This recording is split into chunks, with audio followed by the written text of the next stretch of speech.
Test 1 2, test 1 2. 3 2 1.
thing work?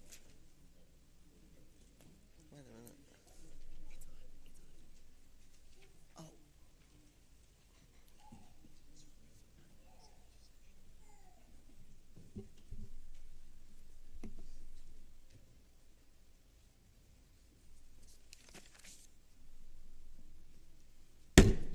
The 334th meeting of the Wyndham School District Board of Trustees is called to order in accordance with Chapter 551 of the Texas Government Code, the Open Meetings Act. During this meeting, the board will be conducting business from the agenda posted in the Texas Register. Members of the board present for this meeting are Secretary Pastor Larry Miles, members Judge Molly Francis, Judge Faith Johnson, Ambassador Sishan Siv, Eric Nichols, and Dr. Rodney Burrow. A quorum is present, and the 334th meeting of the board is declared open. It is 9 a.m.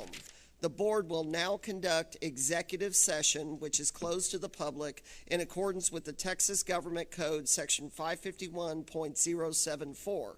The 334th meeting of the Board of Trustees is now recessed. The Board of Trustees are scheduled to reconvene in Nandina Ballroom. It is 9:01. Thank you.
334th meeting of the Windham School District Board of Trustees is called to order in accordance with Chapter 551 of the Texas Government Code, the Open Meetings Act. During this meeting, the board will be conducting business from the agenda posted in the Texas Register. Members of the board present for this meeting are Secretary Pastor Larry Miles, members Judge Molly Francis, Judge Faith Johnson, Ambassador Sishan Siv, Eric Nichols, and Dr. Rodney Burrow. A quorum is present and the 334th meeting of the board is declared open. It is 9:32. Before we get started, I would like to invite you to join in pledging allegiance to our United States and Texas flags. Deputy Executive Director Oscar Mendoza will lead us in the pledges. Mr. Mendoza, please begin. Yes, sir. Thank you, Mr. Chairman. Please join us. I pledge allegiance To the flag of the United States of America and to the republic for which it stands, one nation, under God, indivisible, with liberty and justice for all. our Texas pledge. Honor the Texas flag. I pledge allegiance to thee, Texas, one state, under God, one and indivisible. Thank you, sir. Thank you, Mr. Mendoza. Ambassador Siv, will you open up our meeting with a word of prayer? Thank you, Mr. Chairman. Heavenly Father, we bow our heads to thank you for the freedom that we are having in this great state of Texas. We ask that you bless this board, which has a wisdom under the chairmanship of Patrick O'Daniel, to bring the board meeting to this great city of San Antonio the first time, and let them come more often and stay longer. We ask that you bless the staff and the families of the Windham School District, as well as the Texas Department of Criminal Justice. Give them safety and protection so that they can continue to serve this great state under the leadership of Governor Abbott, which is now the 9th largest economy in the world. We thank you for having us here in San Antonio, the birthplace of Texas freedom, where many of our founding fathers died in 1836, including Travis, Bowie, and Crockett. We thank for the founding fathers, Sam Houston and Austin. And then thank you for the friendship between us, the love among us, and all the blessings in our life. In Jesus' name we pray. Amen. Amen. Thank you, Ambassador Siv. You're welcome. As a courtesy to speakers and guests in the meeting, please turn electronic devices to the silent or vibrate mode. Thank you. I would like to recognize the public officials and or staff representatives with us today. Do we have any public officials or their staff representatives visiting today? Of course, I know we're in session, so I would expect they're a little bit up the road on I-35. But anyway, we thank all of you for your support. The Windham School District Board of Trustees is committed to providing an opportunity for public presentations on posted agenda topics, as well as public comments on issues within its jurisdiction as provided in Board Rule 300.1. Persons interested in speaking at today's meeting were required to complete and submit a registration card at least 10 minutes prior to the meeting's posted start time. As no cards were received prior to the required deadline, the board will not hear public presentations on posted agenda topics today. And now let us move into recognitions. Windham School District Director of Instruction, John Lilly, would like to recognize Dominguez Campus Principal Raul Leonidas Nuquez. Please join us at the podium, Mr. Lilly. If you are ready, please begin. Raul Nuquez was born in Ecuador and raised in Brooklyn, New York. He is the middle child of 3 raised by a single parent. Mr. Nuquez has been married for 19 years and has 3 children, ages 14, 16, and 17. He has lived in Texas since 1999. Mr. Nuquez earned his bachelor's degree with a major in chemistry and a minor in human resource management. He earned his master's in business administration in international trade with a focus on international finance and banking, and also a master's of science in educational administration. In addition, Mr. Nukas has completed all of the coursework and is working on the thesis stage of his doctoral of education degree in educational administration, with a focus on pre-K through 12 school administration. All of his degrees were earned from the Texas A&M University system. Mr. Nukas holds 13 Texas State Board educator certifications and 11 educational credentials from the state of Florida Department of Education. He is also a certified mediator and holds a training and development professional certification from Texas A&M University. Mr. Nukas has been an educator for over 20 years, holding roles as a high school science and math teacher, a principal at multiple levels, including elementary school, middle school, and high school. Mr. Nukas then promoted into roles including Federal Programs Coordinator, Special Education Director, and Superintendent of Schools. All positions were held at a Title I campus and within Title I school districts. Mr. Nukas joined our Windham team in June of 2019. He has been the leader of the Dominguez campus for over 3 years. Please join me in thanking Mr. Nukas for his leadership.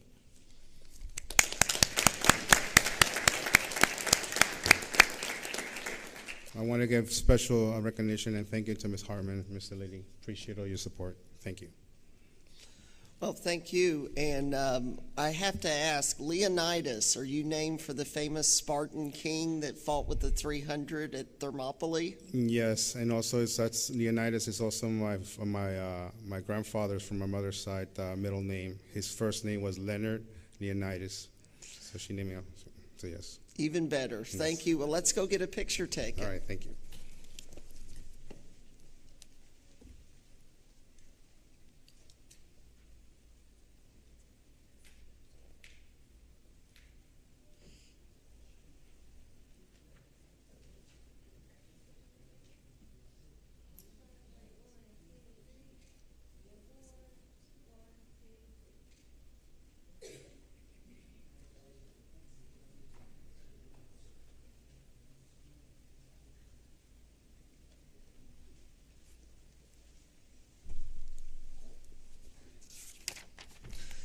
The next couple of recognitions will be provided by Dominguez Campus Principal Raul Leonidas Nukas. Mr. Nukas, if you are ready, Yes. please begin. Yes, at this time I would like to recognize one of my student advisors, Ms. Kelly Ross. Ms. Ross is a native of San Antonio, graduated in 2003 from the University of Texas San Antonio with a bachelor's degree in psychology. After graduation, Mrs. Ross took a position at a local school district as the site director of an after-school program. While serving in this capacity, Ms. Ross discovered her love for teaching and education. She went on to earn her AC through 4 journalist teaching certification in 2004. Mrs. Ross immediately began educating underserved people in her community for the next 8 years. In 2007, Mrs. Ross earned her master's degree in counseling from the University of Texas San Antonio. She subsequently became a public school counselor in 2012, helping the same underserved communities she previously taught. Mrs. Ross served as a counselor for 6 years. During this time, she decided to work towards her licensed professional counselor certification to better serve the vulnerable population she had spent years supporting. Ms. Ross joined Windham School District in March of 2020 as a student advisor at the Dominguez campus. In this role, she uses her experience and expertise to guide and rehabilitate the students of the Dominguez campus. Please join me in thanking Mrs. Ross for her dedication to Windham.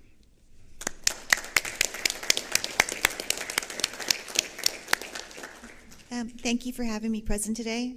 My current position at Windham is my most loved position. Thank you. Well, thank you, Ms. Ross, and congratulations. Keep up the good work, and let's get a picture at the state seal.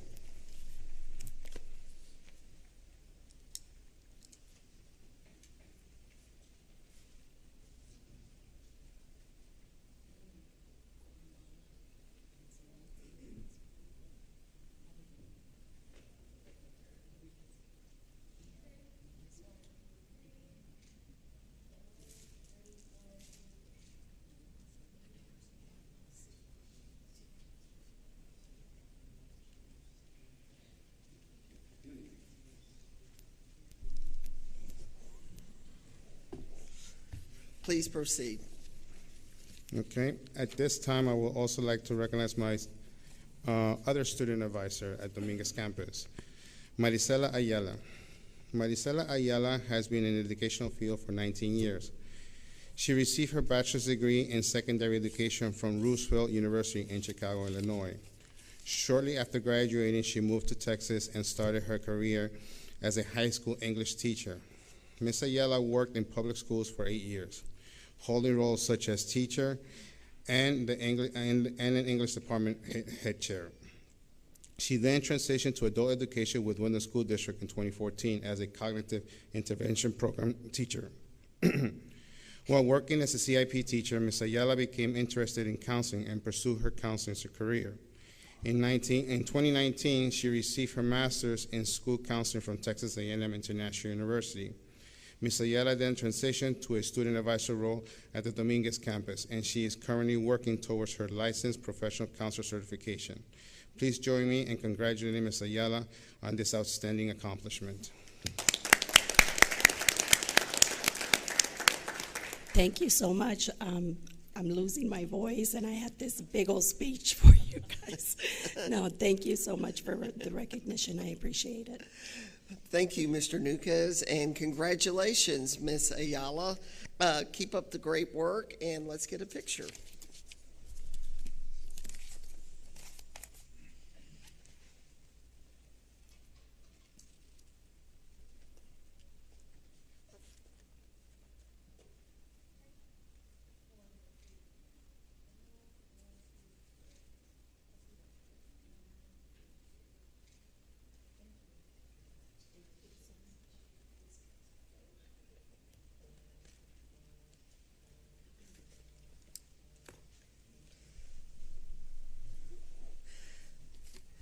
The next agenda topic covers consent items. Are there any amendments, objections, or abstentions to the proposed consent items? Hearing none, the consent items posted for this meeting's agenda will stand approved. The next item on the agenda is a report from the Superintendent of the Wyndham School District, Christina Hartman. If you are ready, Ms. Hartman, you may begin. Good morning, Chairman and members of the board. In December 2022, Governor Greg Abbott announced that Wyndham School District received a combined total of $845,699 across 3 Jobs and Education for Texans, or JET, grants awarded by the Texas Workforce Commission. These grant funds will be utilized to support the purchasing of equipment required to broaden 3 of the high-demand career and technical education, CTE, programs available through Wyndham: heavy equipment operating, truck driving, and production technician. Through funding provided by the Texas Legislature and approved by Governor each biennium, TWC uses JET grants as an opportunity to disband startup costs of developing CTE programs for public community, state, and technical colleges, school districts, and open enrollment charter schools. Through the action of the 87th Legislature, Wyndham School District became an eligible grant applicant for JET funds, and in partnership with the Texas Education Agency, TWC was allocated an additional $50 million to provide grants to eligible applicants in fiscal year 2022. It was announced that a total of $54 million was allotted by TWC within 152 grants awarded across the state. The JET Advisory Board was created as a way to aid TWC with the distribution of JET grant funds. The board meets at least once each quarter to review applications and recommend grant awards. The board is presided over by the chair of TWC and also includes education and workforce stakeholders appointed by the Texas governor, the Texas lieutenant governor, the speaker of the Texas House of Representatives, the Texas Higher Education Coordinating Board, and the TWC. I have also had the opportunity to present to the JET Advisory Board in the past to provide information on the training opportunities for students within the Wyndham School District. Of the 3 JET grants awarded to Wyndham, the first is over $278,000, dedicated to help purchase and install equipment and provide training for students to become heavy equipment operators. The district estimates serving 60 students in the heavy equipment program each year. The second grant consists of over $265,000, allotted to help obtain equipment that will assist in training to prepare students to receive their commercial driver's licenses. The annual projection shows the district plans to serve approximately 90 truck driving students within a year of implementation. The final JET grant to Wyndham equates to over $300,000. It will be used to purchase and install equipment to support training for students to become certified production technicians in the manufacturing industry.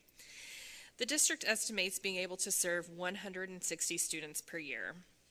Heavy equipment operating, truck driving, and production technician programs will be implemented at the Garza West campus in Beeville, the Roach campus in Childress, and the Dominguez campus in San Antonio, respectively.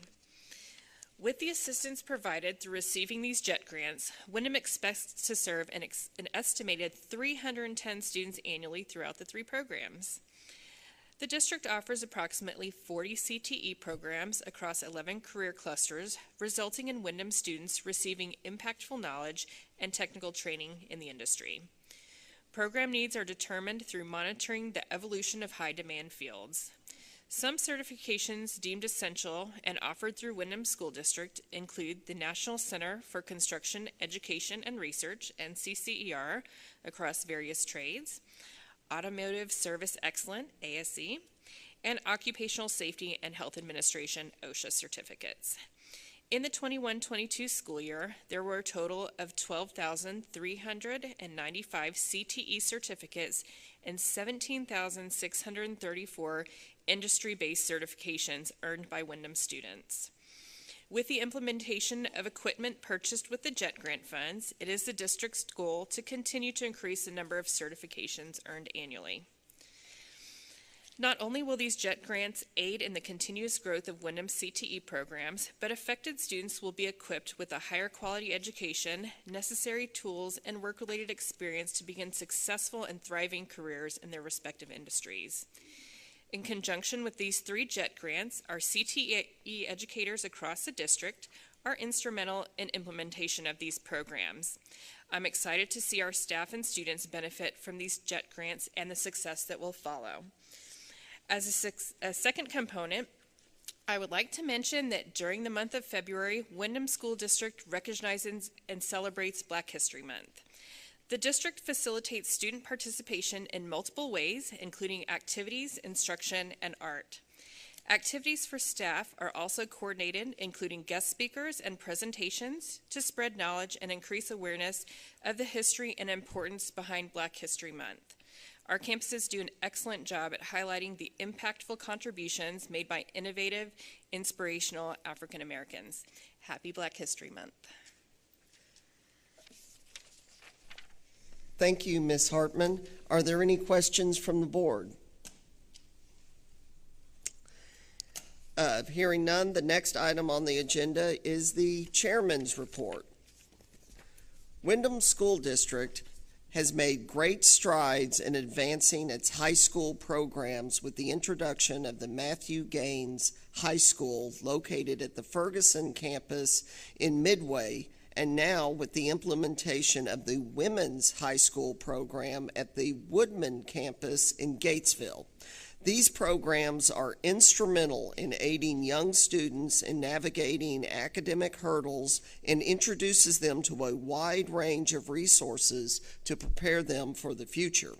Named in honor of Jovita Gonzalez de Morelos, a renowned educator and strong advocate for Latin American folklore, the inaugural class of the Morelos High School was welcomed on November 7th, 2022. Gonzalez was a pioneer in education and Latin American culture, making her a significant figure in the civil rights era.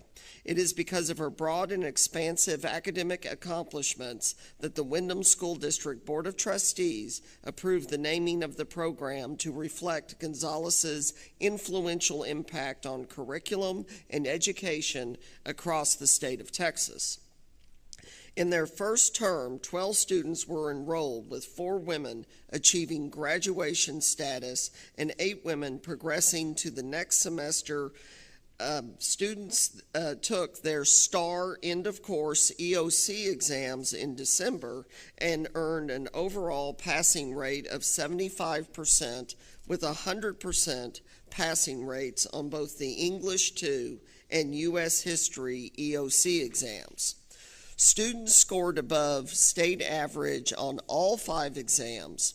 The program's second term commenced on January 30th, 2023, with enrollment increasing to 22 students. Windham School District is looking forward to the first Morelos High School graduation ceremony set for March 3rd, 2023 at the Woodman campus. After concluding the first semester, Lauren Hatfield, Windham's high school coordinator, said, "Our students should be proud of the progress and advancements they made throughout this initial semester. These women are building the foundation for future academic success and paving the way for opportunities that may have at one time they believed were unachievable.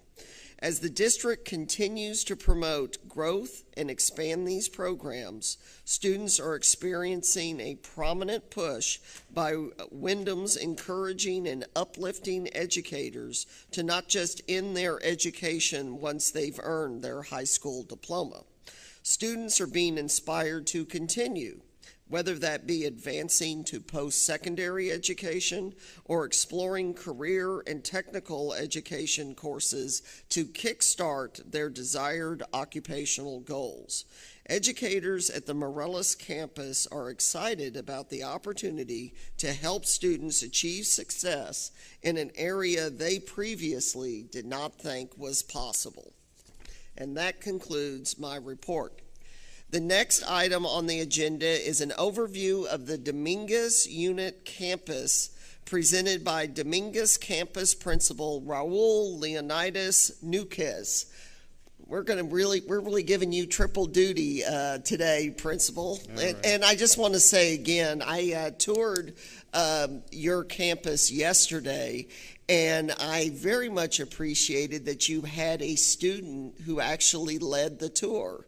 And you could just tell from his heartfelt remarks what a difference the classes had made, because he was somebody who had worked in the cafeteria and really had, and in the back in the kitchen, and really thought there was nothing he could gain from your classes. And you changed that for him and changed his life. So thank you for that. I appreciate the recognition, and it was a team effort. Thank you. Good morning, Mr. Chairman, board members, and Superintendent Harmon. My name is Raul Leonidas Nuquez, and I am the Dominguez Campus Principal. The Dominguez campus, located in San Antonio, offers several educational opportunities for our students. Programs available include academics, life skills, career and technical education, supplemental services such as special education and Title I, and library services. In addition, we have a strong partnership with the San Antonio Food Bank, where we offer our students apprenticeship opportunities in culinary arts and assembler technician. At Dominguez, we operate a double shift educational model. Our first class starts at 5:30 a.m. and our last class ends at 7:45 p.m. Each day, an average of 300 to 325 students are served, with some students taking 2 or more Windham classes. In addition, we provide supplemental services to approximately 50 to 70 students that are under the age of 22, and an estimate of 10 to 14 students that are receiving special education services. I know I can speak on behalf of my staff at the Dominguez campus when I say that we are committed to being the best that we can be for our students. In the 2021-2022 school year, we received an accountability rating of 89. Recognizing our campus as accomplished. Multiple metrics are factored into the ranking, including attendance, educational programs, completion, and certificates earned. We are proud of this accomplishment and strive to show growth each year. During the 2021-2022 academic year, the Dominguez campus paved the way for over 600 graduates, 90 high school equivalency graduates, 300 changes graduates, and 240 CIP graduates. Dominguez ranked district-wide #1 in high school equivalency graduates, and number 2 in changes graduates, and number 2 in CIP graduates. Our students also radiated and with success in their CTE programs with 911 industry certificates earned and 903 CTE certificates earned during the 2021-2022 academic year. This great accomplishment and achievement reflects to the outstanding work of the campus staff, including student advisor, Mrs. Ross and Mrs. Ayala, and the hard work and commitment put forth by our students. We also are very grateful for the strong support, collaboration, and communication from Senior Warden Miller. I saw you here earlier, Warden Miller, thank you very much, and Assistant Warden Harrison. Without your commitment and support, this would not be accomplished. For the 2022-2023 year, the Dominguez staff has committed to the following 3 actions: communication, unity, and accountability. To support this initiative, we have been held several team-building activities on the campus or at the San Antonio Food Bank. At the San Antonio Food Bank, we worked as a team to decorate and fill duffel bags with support toys and hygiene items for our local foster care agency. We also collaborated to prepare 3,000 food plates that were distributed to local families in need. During our staff development and planning days, we ensure to incorporate activities that support our goal, which is communication, unity, and accountability. In addition, our annual non-traditional day of learning was phenomenal success. Our attendance was at 99%, and all students' activities were highly engaging based on students' interests and hobbies. Our first graduation for 2022-2023 school year took place on October 1st of 2022, with Assistant Warden Harrison as our guest speaker. We had 45 students that attended the graduation ceremony, as well as 75 family members providing support in the audience. At Dominguez, our philosophy is simple. We train, we coach, and we mentor. We also make the impossible possible. I'm not the only one who recognizes the hard work of the Dominguez campus staff. We received a letter from a student last month expressing his sincere gratitude for the work and wisdom put forth by our educators. I am proud to be the leader of the Dominguez campus and look forward to the success, growth, and opportunities to come. Thank you, Principal Nuquez. You mentioned that you're request. Lastly, the business office will continue to update and distribute the minor equipment catalog annually to facilitate bulk purchasing and to promote a proactive approach for campus budgeting needs. In addition, the overall cost savings through bulk purchasing translates to increased funds available for other campus initiatives. These 8 goals were identified as key areas necessary to drive district success and instrumental in fulfilling our district's mission. The plan is evaluated quarterly throughout the school year. Progress is documented, and areas needing further evaluation are identified for discussion. By successfully accomplishing these goals through implementing identified performance objectives and strategies, Windham will continue to empower our students and transform lives through education. I also wanted to take this time, as January was School Board Recognition Month, and Windham School District is honored to celebrate our board members for their dedication and commitment to our schools, to our staff, and to our students. This year's theme from TEA was School Board's Recognition Month theme was Forward Together. That highlights the collaboration that we see in our district among the board, school leadership, teachers, and students. Thank you for your support and the leadership of our district. This concludes my report, and I pause now for any questions. Thank you for that presentation, Mr. Lilly. You left out the most important part of the school board recognition, the bunt cake. Thank you very much for the bunt cake, too. Thank you for that thorough presentation. Are there any questions from the board? Thank you. Hearing none, thank you very much, Mr. Lilly. The next item on the agenda, and I know the most popular one for a number of our board members here today, is a presentation by Windham's Communications Administrator, Danielle Nicholas.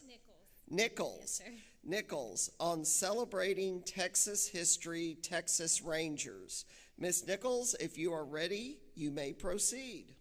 Good morning, Chairman, board members, and Superintendent Hartman. Windham School District is excited to inform the board that we have implemented a Texas History series to be featured at upcoming board meetings. The series will highlight various Texas leaders, accomplishments, and historical events that have contributed to the state's growth, safety, and success. In August, Windham will then celebrate Texas History Month as our diversity theme by facilitating staff and student activities to feature these momentous contributions. Today, we are excited to kick off the series by celebrating the history and selfless acts of the Texas Rangers. The Texas Rangers date back to 1823 when Lieutenant Moses Morrison, under the command of Stephen F. Austin, assembled a group of volunteers to protect the Texas Range, hence the name Texas Rangers. The team continued to grow as an act of common defense. In 1935, the group began operating within the Texas Department of Public Safety, resulting in increased communication and stability.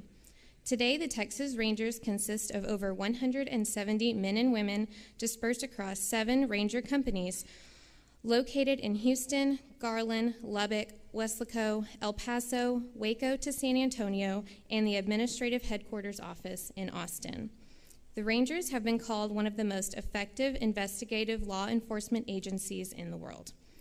2023 marks the 200th anniversary of the establishment of the Texas Rangers.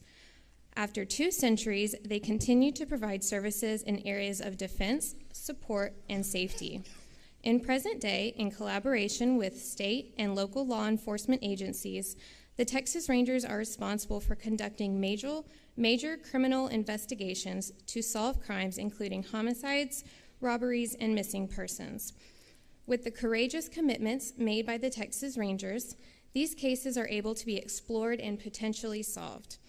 The Texas Rangers provide critical support with day-to-day operations related to securing the Texas-Mexico border and assist in other functions as requested to help achieve the ultimate goal of suppressing crime. In each issue of The Echo, the newspaper provided to all residents in the Texas Department of Criminal Justice, a brief Crime Stoppers report about missing persons or cold case is included to reach potentially more than 100,000 readers. In the past, the Echo has been contacted by Texas Rangers requesting copies of the publication to further investigate the Crime Stoppers cases. Bambi Kaiser, managing editor of the Echo, says we are happy that we can assist the Texas Rangers in their mission to investigate and potentially solve crimes. You all may recognize the gentleman on the horse in the next slide. Many programs look to the Texas Rangers for guidance and direction, including the Unsolved Crime Investigations Program, Joint Operations Intelligence Centers, and Public Integrity Investigations. In addition, the Texas Rangers supervise multiple special operations groups, such as Special Weapons and Tactics, Regional Special Response Teams, Crisis Negotiation Units, and Explosive Ordnance Dismissal. The Texas Rangers represent statewide law enforcement and strive to bring protection to the great state of Texas through hard work, dedication, and perseverance. Windham would like to recognize Inspector General Chris Love, Commander Lance Coleman, and Investigator Mark Leger for their service as Texas Rangers. We are lucky to have you defending our state and supporting the Office of Inspector General. The efforts put forth by the Texas Rangers in promoting safety and justice are recognized and appreciated. This concludes my report, and I will now pause for any questions. Well, and the picture on the left looks really scary. I mean, Ms. Nichols, thank you very much for that report. Are there any questions from the board? Comment, just for your information, Ms. Nichols, I serve on the Bicentennial Host Committee of the Texas Rangers with President George W. Bush. Wow. With another guy you may know, Robert Duvall, Yes. and Chuck Norris. Wow. Among a few people. So I'd be happy to interact with you on this issue. We already launched Bicentennial in Fort Worth last month. And I think you probably know that we are going to go around the state Yes, sir. to all the company from Alpha to Fox. And I'm very honored to be part of your activity. If you need to call on somebody who show up with a hat. This Perfect. is a bicentennial hat, by the way. Thank you for that. There are only 170 of these hats made, and I got one of those. That's special. So don't touch it. Okay. Thank you. Thank you. I would just like to thank you for this presentation, and I just have one question. Who was the Texas Ranger on the horse? I believe that was Commander Lance Coleman. Okay. Yes. I thought it might have been the IG on the horse. I didn't know. All right, thank you for Thank your you. presentation, Ms. Nichols.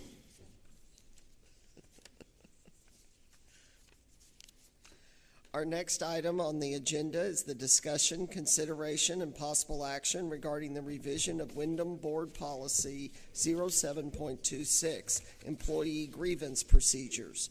Wyndham School District General Counsel Eric Brown will be presenting today. I see you're already at the podium. You may begin. Thank you, Chairman O'Daniel, members, Superintendent Hartman. You will find Board Policy 0726, Employee Grievance Procedures, at tab H of your binders. The proposed revisions to this policy update definitions and terminology and clarify timelines. The revisions clarify the roles of the grievance coordinator and decision authorities. The remainder of the revisions were made for organization, clarity, eliminating redundancy, and conciseness. I'll pause now for any questions. Thank you, Mr. Brown. Are there any questions? Hearing none, thank you. Do I have a motion? Yes, Mr. Chairman, we have a motion. I move that the Wyndham School District Board of Trustees approve the revision of Wyndham Board Policy 726, Employee Grievance Procedures, as presented. I have a motion. Is there a second? A motion has been made, has been seconded by Judge Francis. All those in favor say aye. Opposed? Motion passes. Thank you. Thank you, Chairman. And with that, I would like to thank all of you for coming here today and remind you the next meeting of the Wyndham School District Board of Trustees will be Friday, April 21st, 2023 in Austin, Texas. There being no further business, the 334th meeting of the Wyndham School District Board of Trustees is now adjourned. It is 10:18. Thank you. All right, do y'all need?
Meeting of the Texas Board of Criminal Justice Business and Financial Operations Committee is called to order in accordance with Chapter 551 of the Texas Government Code, the Open Meetings Act. A quorum of the committee is present, and the meeting is now declared open. It is 10:33. The first item on the agenda is the approval of minutes. Are there any amendments or objections to the proposed minutes as presented? Hearing none, the minutes as presented on the agenda will stand approved. The next item on the agenda is the Manufacturing, Agribusiness, and Logistics Division report. Director Billy Hirsch will be presenting 2 requests today. Mr. Hirsch, if you are ready, please proceed. Collier members. Today we have 2 items on the agenda. During the regular session of the Texas Board of Criminal Justice meeting, we will recommend the board approve these items. The first item is at Lamar State College, Port Arthur, is requesting to amend a water line easement to Stiles Unit in Jefferson County, Beaumont, Texas, to extend the current easement to a total of area consisting of .033 acres of land, which is 70.93 feet long by 20 feet wide, to transport potable water that will benefit the college's commercial driver education facility only. If you direct your attention to the screen, you can see FM 3514, which actually splits the Stiles unit, bottom lower corner. You can see the Stiles unit, and then above it, the LeBlanc and the Gist units. We own about an 80-foot stretch of land down that corridor on the south side of FM 3514. That's where the easement is. The board granted that easement last February. Lamar State College, Port Arthur came back to ask for an amendment. They also agreed to pay $500 because of the hardship they put us through. So we accepted that for a 30-year term. I'd like to point out that this easement includes language requiring indemnification. It's a grantee's responsibility, and also the most favored nation clause. Stand available for any questions. Thank you, Mr. Hirsch. Are there any questions? Hearing none, you may proceed. Yes, sir. The second one is the Union Pacific Railroad is requesting to purchase land at the Clemens Trustee Camp 2 in Missouri County, Missouri, Texas. The land consists of 12.019 acres of land, which is 523,567 feet, which is 10,471 feet long by 50 feet wide. It's adjacent to an existing tract of land that they already own. It's 100-foot total for that entire 10,471 feet. It's located on the southeast side of the railroad tracks. It's where they're are requesting to purchase. The subject land will allow the continued access of the train to run smoothly and give them access to it, and also build a second set of tracks. They've agreed to pay us fair market value of $8,000 per acre for a total of $96,152. Just direct your attention to the screen. You can see the red and blue lines. The blue line is what they're requesting, which is an extra 50 feet off the 100 feet that they already previously own. I stand available for any questions. Thank you, Mr. Hirsch. Are there any questions? Just one question, Mr. Chairman. So how do we go about determining the fair market value? So in that area, the General Land Office acts as our real estate agent. We look at areas that in that area that have sold more like you would do for a tax appraisal value or whatever. So that's how we get that value. Thank you. Right. Thank you. Any other questions? Hearing none, thank you, Mr. Hirsch. The next item on the agenda is a report from Facilities Division Director Ron Hudson on the status of board-approved projects. Mr. Hudson, please join us. You are joining us at the podium. You may begin. All right, good morning, Chairman O'Daniel, Mr. Collier, members. I would like to provide an update on the status of board-approved projects. Item number 1 is the Coalfield Unit Roofing Project. This project is currently 97% complete. Remaining work consists of installing metal flashing on the kitchen, shower, and laundry areas. This project is really close to being complete. Item number 2 is the Michael Unit Roofing Project.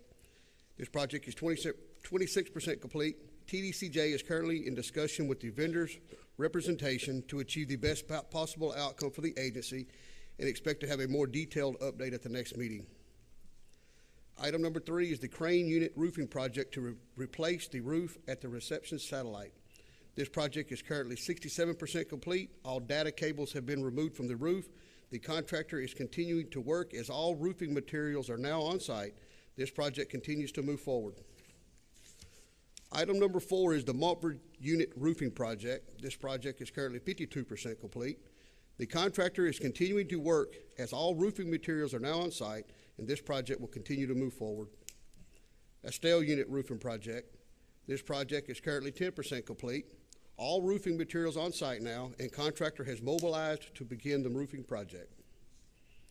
Item number 6 is the Jester 3 Unit Roofing Project. This project is currently 22% complete.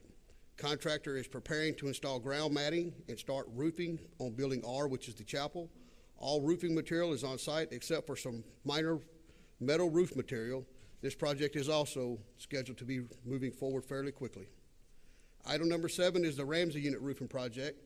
This project is currently 7% complete, as well as all roofing material has now been delivered and contractor has mobilized to begin the roofing project. Item number 8 is the Wind Unit Project to replace the primary electrical distribution system. This project is currently 99% complete. There is one item remaining from the final inspection, which is a porcelain bushing inside a transformer. Once replaced, this project will be complete.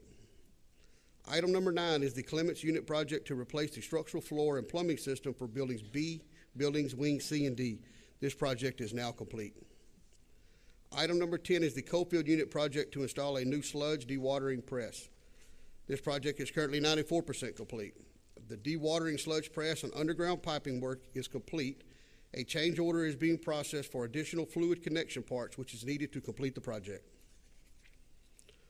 Item number 11 is the Memorial Unit Project to repair and replace building structures in the boiler room. This project is currently 98% complete. Remaining work consists of repairing the concrete roof covering, which was discovered during the final inspection. A change order has been processed. Item number 12 is the Chasefield Refurbish Repair Water Towers 1 and 2 and ground storage tanks. This project is currently 21% complete. Contractor is preparing to sandblast water tower number 1 and make the necessary repairs to the tower. Item number 13 is the Ferguson Unit Project to construct a water well and transmission line. This project is currently 98% complete. Remaining work consists of minor electrical work. The water system is pending approval from the Texas Commission on Environmental Quality, TCEQ. Item number 14 is the Wainwright Unit Design-Only Project to construct a wastewater treatment plant. This design-only project is currently 45% complete. Additional comments have been made on submittals and returned to the engineering firm. Item number 15 is the Wainwright Unit Design-Only Project to construct a water treatment plant. This project is 15% complete with the first technical review submittals. Item number 16 is the Robertson Project to add electronic water controls. This project is currently 5% complete. The field office and material storage containers are on site. All materials, electronic, and water controls have been delivered for $12 billion, and we will be getting that project very shortly. Item number 17 is the GIST Unit Project to replace locking system for multiple locations. This project is currently 70% complete. Contractor is working in K Building, inmate housing, which is the last building to complete this project. Item number 18 is the Clements Unit Project to replace the fire line at 12 Building. This project is complete. Item number 19 is the Michael Unit Project to replace the fire line, restrictive housing, Building 12. This project is currently 40% complete. Contractor continues to install mainline piping in all wings and hallways. Item number 20 is the Estelle Unit Project to replace and relocate the steam line. This project is currently 65% complete. Structural steel installation has been completed. Contractor is installing pipe between the boiler room and the maintenance department. Item number 21 is the Telford Unit Project to replace hot water and steam piping. This project is currently 60% complete. Contractor continues to install structural steel and piping between the boiler room and the kitchen area. Item number 22 is the Johnston Unit Project to install emergency power multiple locations. This project is at 3% complete, continuing to wait on arrival of equipment, which is still scheduled for June 2023 delivery. Item number 23 is the Johnston Unit Project to install air conditioning systems in buildings B1, B2, B3, pods 1 through 9. This project is currently 20% complete. Electrical work has started as contractor is waiting on delivery of the AC units, which is scheduled for the end of March. Item number 24 is the GIST unit to install air conditioning systems in Building A. This project is currently 3% complete, awaiting arrival of equipment, which is in June of 2023. Item number 25 is the Ramsey unit replace Training Academy Region 3 training buildings. This project is currently 7% complete. Contractor has completed most of the excavating work, installation of manholes, and a sewer lift station. The next 5 projects are to install monitored pulse fence detection systems perimeter at the Clements, Cofield, Conley, Michael, and Telford units. I can report that the first project will be and all of these projects are in the notice to proceed pending status, with the first pre-construction meeting is scheduled for next Thursday, February 16th at the Clements unit, which will be the first unit that we install this fence at. This concludes my project status updates. I will stand by for any questions you may have. Thank you, Mr. Hudson. Are there any questions? I'm wondering if Faith and I should go out and talk to these Texas Liquitech people ourselves in order. We're going to see that on our agenda forever and ever, it seems like. Well, hopefully by the next board meeting, we have some good news for y'all. So Will you let us know if you need us to help? Yes, ma'am. I surely appreciate that. And I love the idea that we finally complete some projects. That's great. I know you feel good about that, too. I do feel really good about it because I don't have to talk near as long up here. That's right. Also, on your Johnson's project, we're only installing air conditioning system pods 1 through 9. So do we have them in the other pods, or we're not going to put them in? At the Johnston unit, when we do all those different pods in those buildings, that will complete the whole unit. It will complete the whole. Yes, ma'am. Okay. Yes, ma'am. Sounds great. All right. All right, thank you, and thank you, Mr. Hudson. And next time we'll expect a shorter report. Yes, sir. Thank you. Thank you. And with that, there being no further business, the Texas Board of Criminal Justice Business and Financial Operations Committee is now adjourned. It is 10:45.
Okay, hearing none, the minutes as presented on the agenda will stand as approved. The next item on the agenda is a presentation on community supervision and action. Community Justice Assistant Division Director Carrie Green will be presenting today. Ms. Green is already at the podium. Please join us and present your presentation if you are ready to begin. Difficulty. Is it working? It's on. Great. Thank you. Good morning, Judge Johnson, members of the committee, Chairman O'Daniel, members of the board, Mr. Collier. My name is Carrie Green. I am the Division Director of the Community Justice Assistance Division of the Texas Department of Criminal Justice, or Adult Probation. It's usually just a little bit easier to say it that way, and then everyone knows who we are. I'm very honored to be able to highlight some of the work that has been happening within community supervision, reviewing some of the initiatives that we have had over the last couple of years. But in order to do that, I wanted to briefly highlight just this part of the system and where we are. Our division, of course, is under TBCJ, but as you recall, you have a report each board meeting by our Judicial Advisory Council. Our Judicial Advisory Council chair is Judge Reyna from the 206th District Court. And then Judge Palomo is our vice chair, who is here today, will be providing you a report, and she's from the 341st District Court. The Judicial Advisory Council meets quarterly and provides insight and recommendations to myself, to our division, to tell us things that are of interest to the judiciary, of things that they believe can help community supervision. And so they have been a really good resource on the ground to help us determine, what we need to do with some of our various initiatives. As you can see, we are the largest, go back one more, we are the largest part of the system. We don't cost the most, of course, because if you look at prisons, it always costs more to keep the lights on, right? But we are the largest whenever you just look at our probationer population. We have a little over 360,000 people currently under supervision within the state of Texas, and that includes approximately 238,000 felons and 125,000 misdemeanors. At the state level, we provide about $245 million in formula and grant funding to the probation departments, and that is just one of the funding sources that they use in order to make their operational budgets. So again, in order to bring to light some of the things that we've been doing, I have to actually go back just a little bit in time. And what I mean by that is, sorry, next slide, back in time. There we go. Okay. And what I mean by that is when you look at the pandemic and where we were with the pandemic, and even though we are past that, probation, like many other parts of the system, are still working to recover, but they were the first ones impacted by the pandemic. Consider that individuals were not able to go work. Many businesses closed, people are staying home. A probation department's budget is made up, and this is a statewide average right now, about 64% is state funding, and 36% is local funding. When you look at those percentages, the challenges there is that whatever a department needs today, in order to make payroll, they have to collect some of that from offender fees, people who are coming in, reporting into the offices. And so if, like during the pandemic, when people immediately were not working any longer, they're having difficulty even being around other people, public transportation has essentially shut down, they're not able to report, get into the offices, the departments immediately had that cut in supervision fee collections. But not only that, our courts weren't able to operate the way they ordinarily do. And so they also receive funding from the state based on misdemeanor placements and then also the number of direct felons that they supervise on a daily basis. And so if you're not getting cases from the courts, and we're not able to give you state money because you're not getting those cases, and people are not reporting or they're not working and they're not able to pay, the departments are not able to collect the money that they need in order to make payroll tomorrow. Unlike a state agency that is still getting money in from the comptroller's office. And so that was a big challenge for the departments, right off the bat. And I really have to recognize Mr. Collier, the efforts of our executive leadership within the Texas Department of Criminal Justice, because they recognized that and realized that the probation departments would not be able to sustain that form of impact, moving forward. Yes, ma'am. Otherwise, I'll forget. Yes, ma'am. What is the? Is there a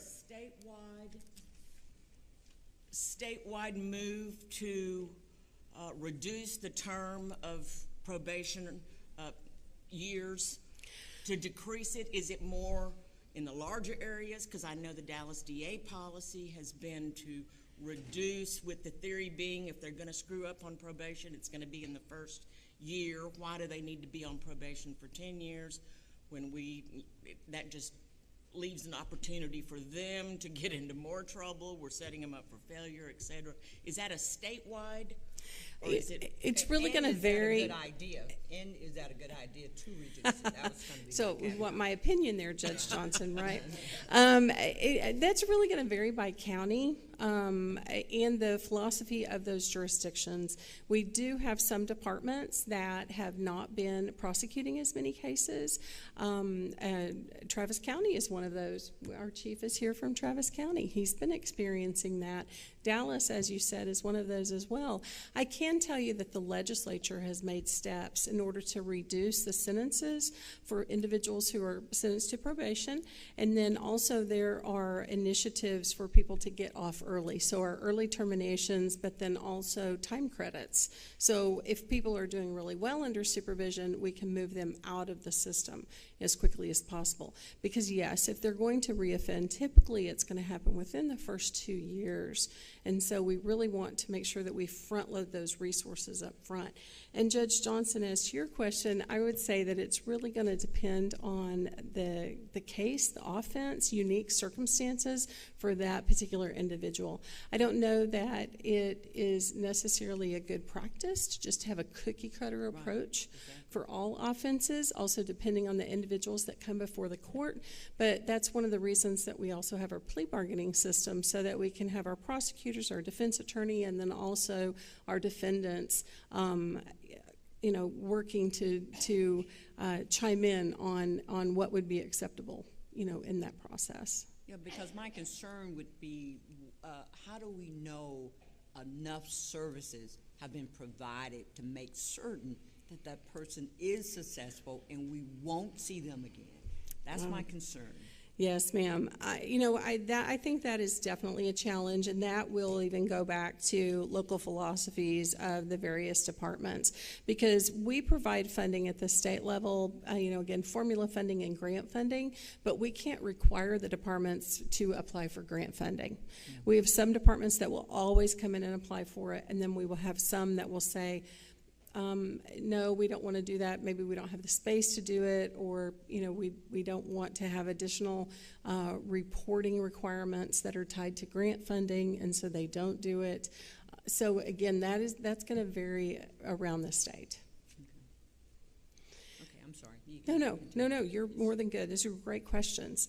So right off the bat, we issued a number of statewide waivers. We also conducted more than 100 webinars, including judicial webinars, to our district and county court at law judges to really explain this funding conundrum for the probation departments and the challenges that they had with individuals not being able to pay supervision fees during the pandemic.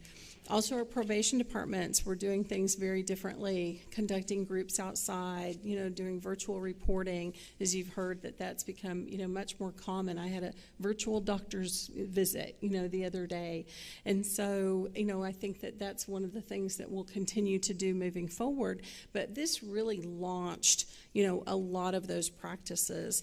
A number of our facilities had to pull their work component from their community corrections facilities, because they weren't able to put people back into the community, have them work, and then bring them back into the facility because they were concerned about COVID. So again, a number of things, but we tried really hard at the state level to provide flexibility to the departments as much as possible, because they needed to be very nimble in order to respond to local needs within their community. Also, depending on what their county judge or county commissioners were doing with that county in particular. So I think that part was really, really critical. And there's a quote by Andy Gilman that I really like. The secret of crisis management is not good versus bad. It's preventing the bad from getting worse. And that's what we were really trying to do, during that pandemic. So then moving forward, how did we do that? What are some other things that happen, with the probation departments? When we're looking at community supervision needs, we had quite a bit of one-time funding that we gave out to the probation departments. We did target our facilities. We did specific grant solicitations for our community corrections facilities. And with the funding that we provided, the one-time funding, we provided 7 of our facilities with about $650,000 in that request, and then 17 of our facilities, $7.4 million during 22 in that same request. Also, you may recall that we were directed by the 87th Texas Legislature for all state entities to cut their budgets for general revenue by 5%. For probation, that was $15.8 million. And again, noting that our executive leadership at the agency recognized these challenges that the departments were going through, the agency absorbed that $15.8 million. Instead of having the departments take that cut directly to their budgets, the agency absorbed it. And so that really helped the departments too, because that wasn't like an additional cut that they had to be concerned about as it related to their budgets. In addition to the one-time funding and then the agency absorbing that $15.8 million, we redistributed $9.1 million in calendar year 22 via our formula funding, which basically means that every department got a little bit of that $9 million so it could assist them with their operations. Additionally, we've continued to process waivers. As you can see, we've had more than 85 within the past 2 years. That's quite a bit. These are department-specific waivers as opposed to the statewide waivers that we have already done, and they can vary from a number of different things. If a department doesn't have access to their jail because of restrictions their jail has put in place, we've been able to allow waivers. If they're not able to get into some of our facilities for a number of different reasons, we've gone ahead and processed some waivers. Bond supervision is always an issue for the probation department, so we've had a couple of waivers in that regard. And so we've continued to work with the departments on those specifics, again, depending on the jurisdiction. Now, at the same time, as you can imagine, we have all of this going on. We have this influx of retirements. And, I always tell retirees, I know that's what I'm working toward, but I really hate them because I really hate losing that institutional knowledge. But we've had quite a few new chiefs that have come on board. As you can see, 20 and 21, and then 10 and 2022. What we've done is we've provided technical assistance at our office where they come to our office and then they meet with our budget staff, our fiscal staff, our data management staff, our data collection staff, all of our program auditors, our financial auditors. They kind of meet with everyone that we have so that they can understand what we're doing, what our expectations are of those departments. In addition to that, we collaborate with the Correctional Management Institute of Texas, and we provide a new chiefs conference every year where they're able to bring their budgets and actually go through their budgets with some of the chiefs that have come in to help assist with facilitation of that event. And of course, we have time that we're working with those new chiefs as well. And then new chiefs can also ask for baseline technical assistance. Our evaluations of the departments will go to the administrative judges of those departments, but technical assistance evaluations do not. And so it's a way for us to come in and just get an idea of where the department is operating at its baseline, provide that feedback to new chiefs so they know where they're starting, and then they can move forward with the department. So we've continued to do that as well. We have waivers to our standards. So not only do we have these statewide waivers, we also had individual department waivers, and then we have standards that are for the probation departments that we have provided some waivers for as well, and have made some permanent revisions to our standards based on what we've learned during the pandemic. And so that's been able to assist us moving forward. We've made a number of different changes to our grant application process. We have a committee that has worked on that, probably about 20 field staff and then some of our CJAD staff, just looking at grant funding equity to be sure that like-sized programs within similarly situated departments are scored the same and that the funding is similar depending on those programs. We also initiated our supervision strategy pilots, and these are a direct result of the pandemic because I told the chiefs and my staff, you know, when something like this happens, we have to take advantage of it. Shame on us if we don't take advantage of it and learn from what happened so that we can change things in the future. So we have 15 departments that have participated in these pilots. And one thing that's unique about these pilots is that I told the chiefs, you tell me what you want to do. This is not a one-size-fits-all, this is what the pilots will look like. This is instead, you know, I'm giving you the ball, you get to define the game, you get to decide all of it. You tell me what that pilot looks like. And so we have a number of pilots that are very specific to just individual programs, and then we have some that are for the entire department, the way that they have restructured their department. We have some departments that are using individuals who are non-degreed to supervise cases. We are required, of course, to have degrees for our officers, but in some smaller jurisdictions, it's been extremely difficult for them to hire people. So we've been doing that, and then we've been experimenting quite a bit, or the departments have been, with kiosk reporting, web recording, in addition to video conferencing that we've already been doing. So our plan is to, we're going to do an evaluation study of that. We'll hit 2 years, August of 2023. And so we'll have a 2-year determination. We will compare a cohort of our supervision pilot individuals to a cohort of individuals that have been placed on probation but weren't participating in that pilot. And then we'll do some comparisons to see if, you know, the sky started falling anywhere, or if there are certain things that work better than what we've been doing. And then we'll be able to make policy decisions and then push that out statewide. In addition to that, we've made a couple of changes to some of our websites for the probation departments just to make it easier for them to access and to enter information. We've created a consortium where our division, a number of other divisions within the agency, also the probation departments and vendors have been able to come together to talk about, you know, challenges, you know, things that are working, to open up communication between those groups. And then also we have consolidated a number of our policy statements in order to make it easier for the probation departments to know that there's just one place to go in order to find information. They don't have to go multiple places to find any of our state standards. And then the other thing is that because of the way our system is structured and we are decentralized, we do a lot of collaborative committee work. One of our most active committees recently, of course, has been our Probation Leadership Committee, Legislative Leadership Committee. This is the one that's been working directly with Mr. Collier and also Mr. Steffa in order to craft the exceptional item request specifically for probation.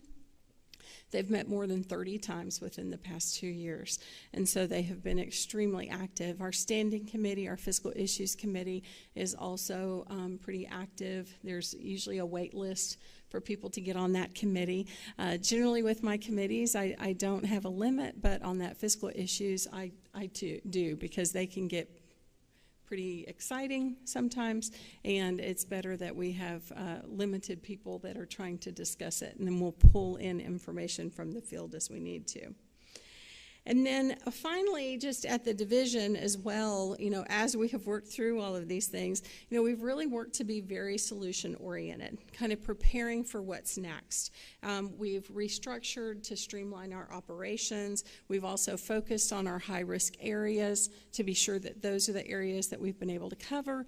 And then about 2 years ago, I created a Fidelity Operations Analyst. And the responsibility of that person is to ensure that we are doing everything that we said that we're going to do according to our original plan or according to our processes. And that has been very helpful because they've been able to find a number of things that we've made some improvements on within even the past 6 months. And then finally, it's not just about CJAD. It's also about a number of other divisions within the agency, and I'll just run through a couple of these. But like with parole, they supervise Interstate Compact Office. We have a lot of probationers that transfer out of Texas. We have a lot of probationers that transfer into Texas. That all has to go through that Interstate Compact Office that falls under the parole division.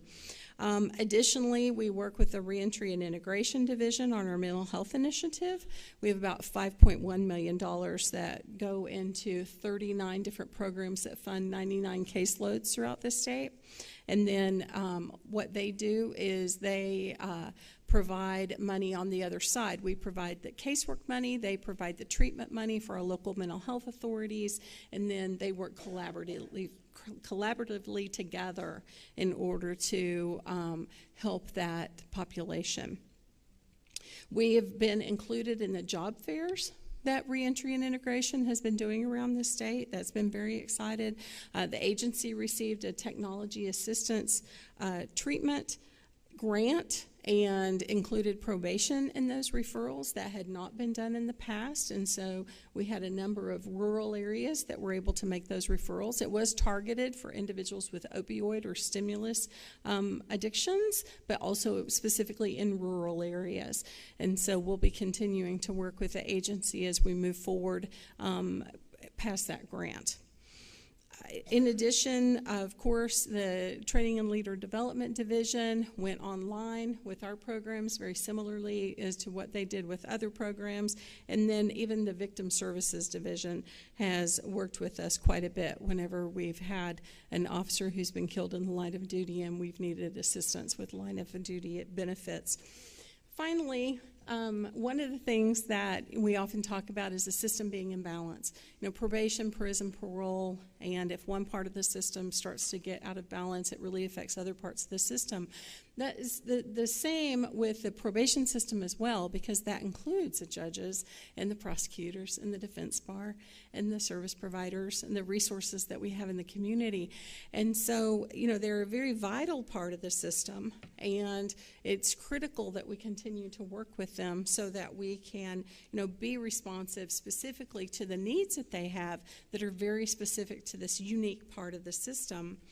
And I'll just end with this one quote by Michael Thomas Summerberg. You know, working smarter is learning to prioritize, plan, and focus one's energies with meaningful intent. And that's what we have been doing in community supervision, and that's what we will continue to do moving forward. Stand for any questions. Really appreciate your presentation. Really appreciate the work of the division. Thank you. I think y'all do great work. Your comment about the virtual visits and check-ins, I think, is a good one.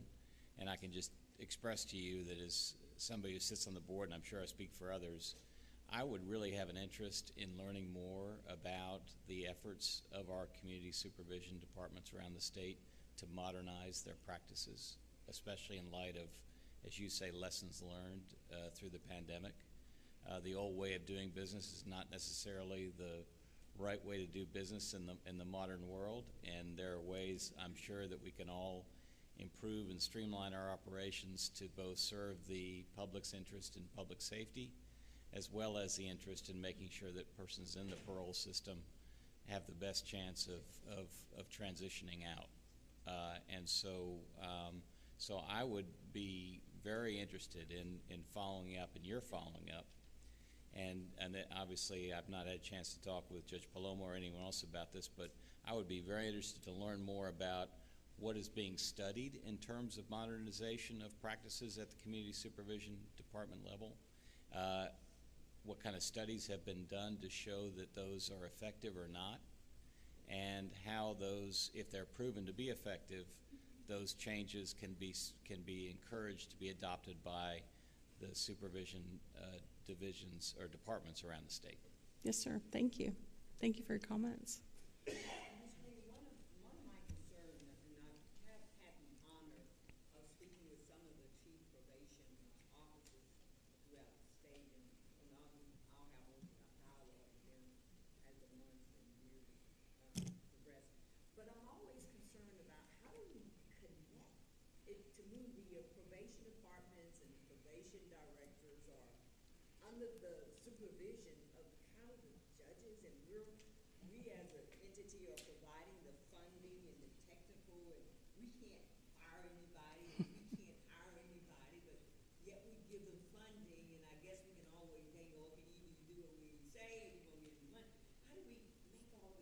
so that we may be able to have input. I'm assuming these probation chiefs are like kind of in limbo to some extent because we give them the money, but the judges kind of have to give them our directives and they got to kind of suck up to them. So what do we do? How do we input?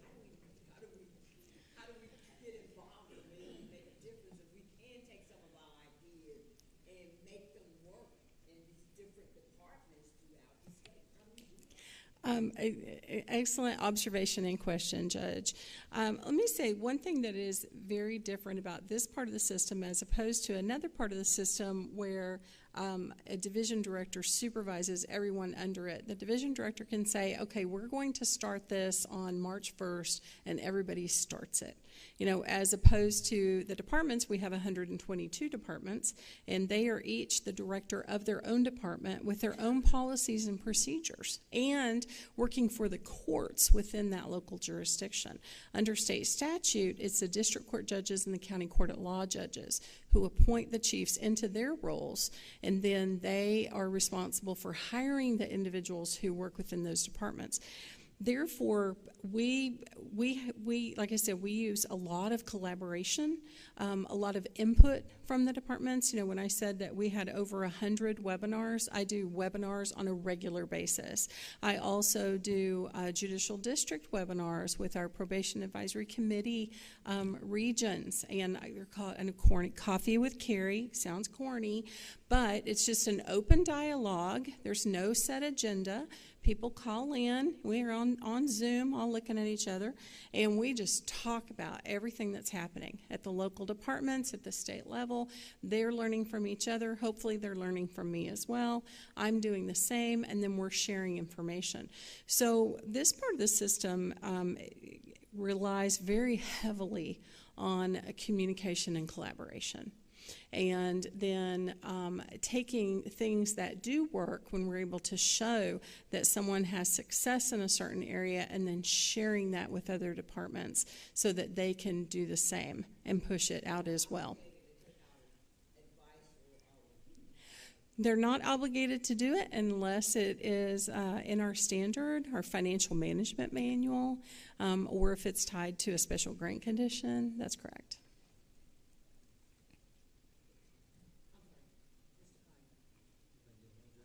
Say two things, Judge. One, I think the chiefs are in the same alignment with us that we want to see probation succeed. It has an impact on the system, has an impact on the rest of the system as well. So I think they share that vision, even though it gets done sometimes in many different ways. But I would also say, and I would be remiss if I didn't say, there's a very talented division director that coordinates with them and works closely with them to help get those things done across those jurisdictions. And that's a very unique piece of TBCJ within our divisions. There's really not any other one that deals with 122 essentially chiefs and tries to work that process, and Carrie does it extremely well. Thank you. Carrie, I would really love to have you report to us, Mr. Chairman, at least once a year. I haven't heard from you in 3 years now, so I think it might be a little beneficial, Mr. Chairman, if we had this committee reporting at least once a year. That might help us out. Oh, I agree with that. We will. I am more than happy to have you swinging the gavel at least once a year on this committee. Absolutely. Well, thank you, Mr. We don't have any other questions. Any other questions? Okay, thank you, Ms. Reed. Thank you. Thank you.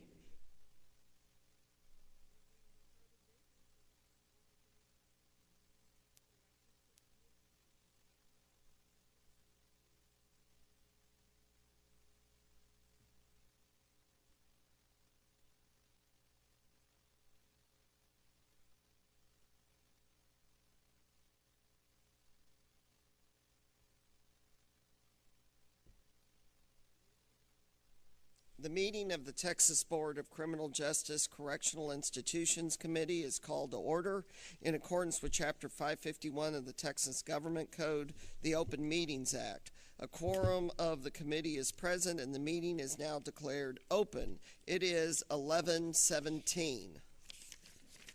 The first item on the agenda is the approval of minutes. Are there any amendments or objections to the proposed minutes as presented?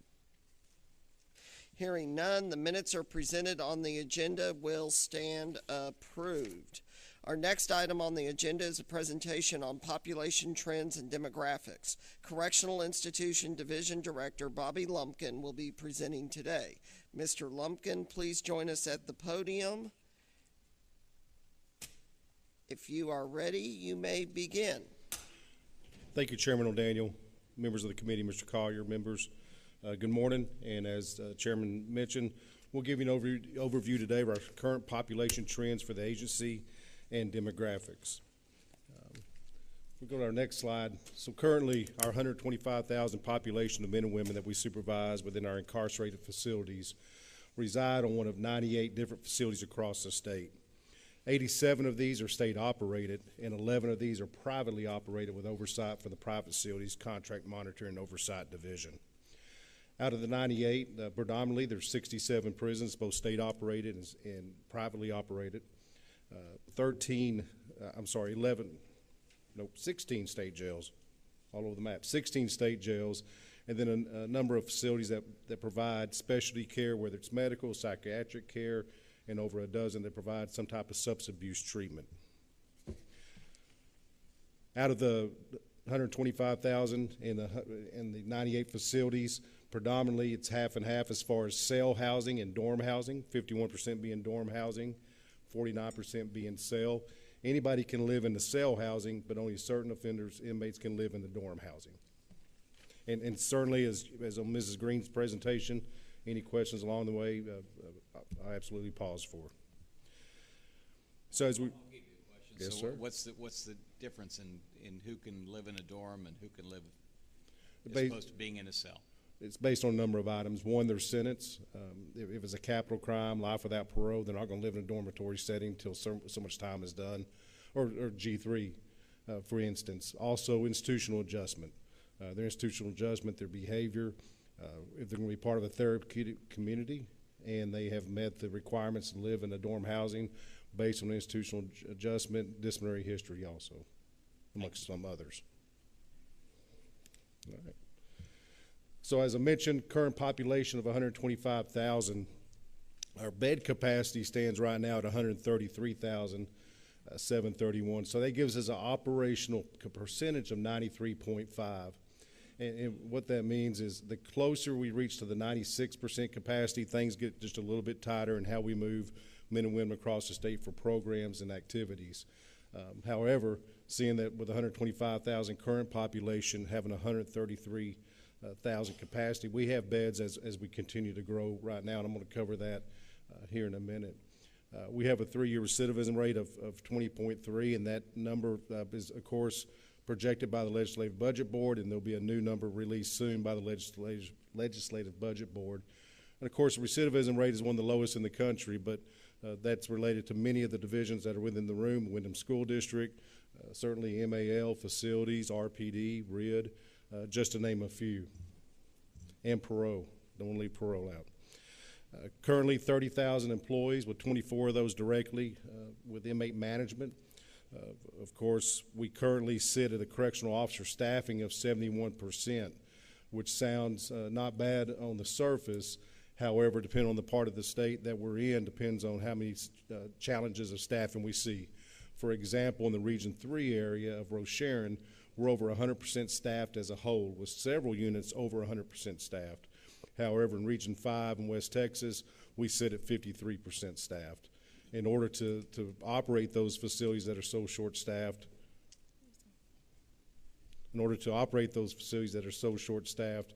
we do deploy officers from those overstaffed areas across the state to help meet our goal. I would like to point out also, before we go to the next slide, that we're also actively reducing our correctional footprint of what it takes to staff our facilities. And this is being done by several measures, some that you've been a part of. Certainly Mr. Hudson presented earlier on fencing projects. That's able to, as we've talked about before, reduce the number of officers on the outside perimeter pickets that we can reduce, move into the building, and reduce our correctional footprint. Also, the deployment eventually of body cams that maybe will be talked about later in the future will also be something to help us assist in growing our supervision of inmates. Current population trends, we've seen a slow decline from 2011 to 2020, going from the 156,000 in 2010 over 10 years ago to currently 140,000 pre-pandemic. So pre-pandemic, when March 2020 rolled around, we rapidly dropped from 140 to 116,000 during the pandemic. Courts stopped or slowed down. We stopped intake for a short time. And then, of course, once we got through COVID, April 2021, at least the heightened time, we started seeing an increase of our population going back up. However, when we dropped to 116, we were able to work with the executive leadership and close some facilities and idle some facilities. And we do that based on where we have staffing challenges and or physical plant challenges for certain areas. As you see, since 2011, we've had 11 unit closures. I mentioned the 5 units idle. We've partially opened 2 of those back up with the Baton ISF in Pampa and the Bradshaw State Jail in Henderson. We've also dedicated 2 units to Operation Lone Star, the Briscoe unit, Segovia unit, and our population combined for those 2 units today is 526, with another 1,700 beds still vacant. So plenty of room for Operation Lone Star, and even a 3rd facility, as you know, that is identified if we ever were to need to use it. With those closures and idles, in addition, we've also idled 9,000 beds on 17 different units across the state. So, for example, the Bill Clemens unit, the Dalhart unit, the Daniel unit, the Telford unit, and several others have certain housing areas within those facilities that we've idled, as previously mentioned, based on staffing challenges for those units. We've seen a growth, and actually over the last 4 months, we've seen a growth of almost 3,000 inmates. And since May of 2021, we've grown from 116,000 to 125,000. But as mentioned, and as you see, we do have the beds to support that.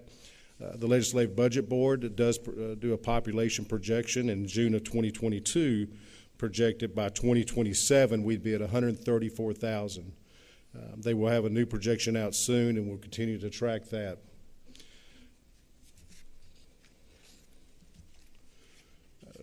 Moving into our state jail, and I want to touch on our state jail and the history of our state jails.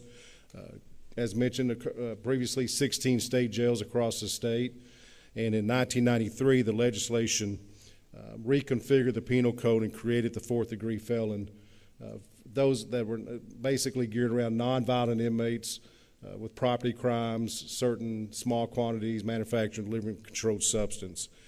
Our high water mark of state jail and the use of that by the courts put us at 16,000 confinees in 2003, but we have seen a drop through the years to where we currently stand at 3,225. Some of that is based on other specialty courts or plea agreements to serve time being utilized by judges. We see some counties use it more than other counties. Average length of sentence, so for a state jail confinee, you're sentenced to a determinate sentence. You're not up for parole. You can receive diligent credit for participation. The average length, as you see, is the 1.32 years. Our average state jail confinee stays with us for about 5 months. So we continue to monitor that. There are several, with the legislative session in right now, there are bills to modify a state jail. And we actually encourage one of the bills that would allow us some operational flexibility to house our state jail and ID inmates together. Currently, they can reside on the same facility, they can work together, they can program together, but they can't live in the same house setting. Operationally, that's a bonus to us if we could get that changed. For example, at the Travis State Jail, we have a veterans program for state jail, and we have empty beds. And if we had ID inmates there that had also met that criteria, we could have that opportunity to do that. Is there also a bill, Mr. Lumpkin, about doing away with the requirement that a judge say that the inmate has performed diligent duties while in the state jail in order to get the good time, and sometimes that kind of falls by the wayside and they don't get it? I've seen a bill. I don't remember all the detail, but yes, ma'am, I believe there's at least one piece of legislation that may be doing that or suggesting that. Everybody ought to get Yes, ma'am. Moving to our population demographics for the 125,000, you see some stats there. I won't necessarily read from each one of them, but predominantly, of course, prison inmate or prison type inmate that we incarcerate, mainly men. We do have 9,600 females. We have plenty of female open beds.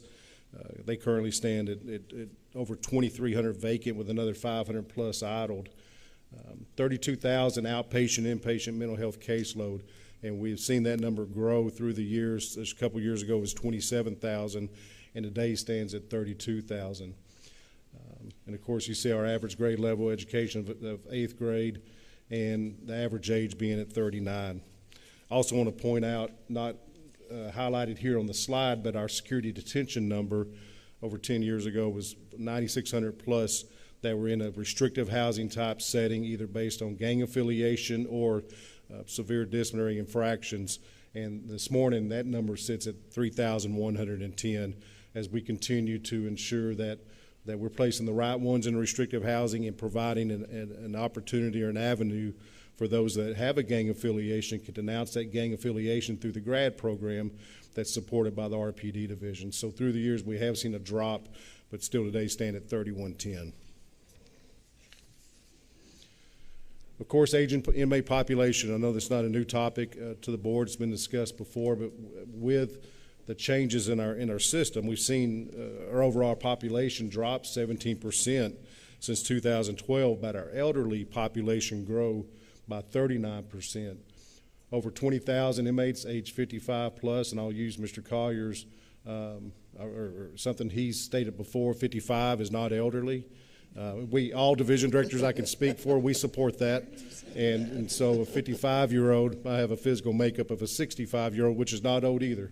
And but due to their lifestyle, may have an older, have a body that's broke down a little bit more. And so, as you see, 20,000, that population continues to grow. Although we've had we receive newly sentenced inmates to the system of that age. We also have those that are aging while incarcerated. 70% of those have a violent offensive record on hand, and half of that have a sex offense as their offensive record. Average length of stay is at 32 years, and we have over 700 or nearly 700 in wheelchairs. So an ongoing challenge for the agency and our university partners, University of Texas Medical Branch and Texas Tech.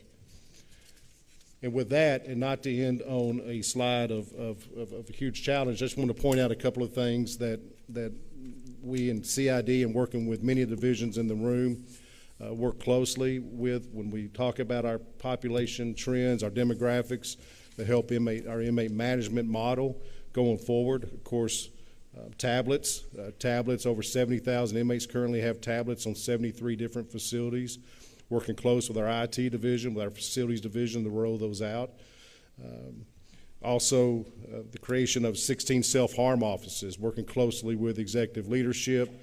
And this time last year, you heard a presentation from the Suicide Task Force. The 16 offices are now stood up, and of course, that's an algorithm based on 13 risk factors to identify those that are most prone to self-harm events and be able to track those on those facilities and try to drive down our suicide attempts and suicides. Of course, the growth of our life coaches and peer coaches, and many of you have been part of that or been part of the graduations, and you see those men and women on our facilities assisting with the management of our inmate population at times. Sometimes they are able to get across to a man or woman better than maybe one of us are.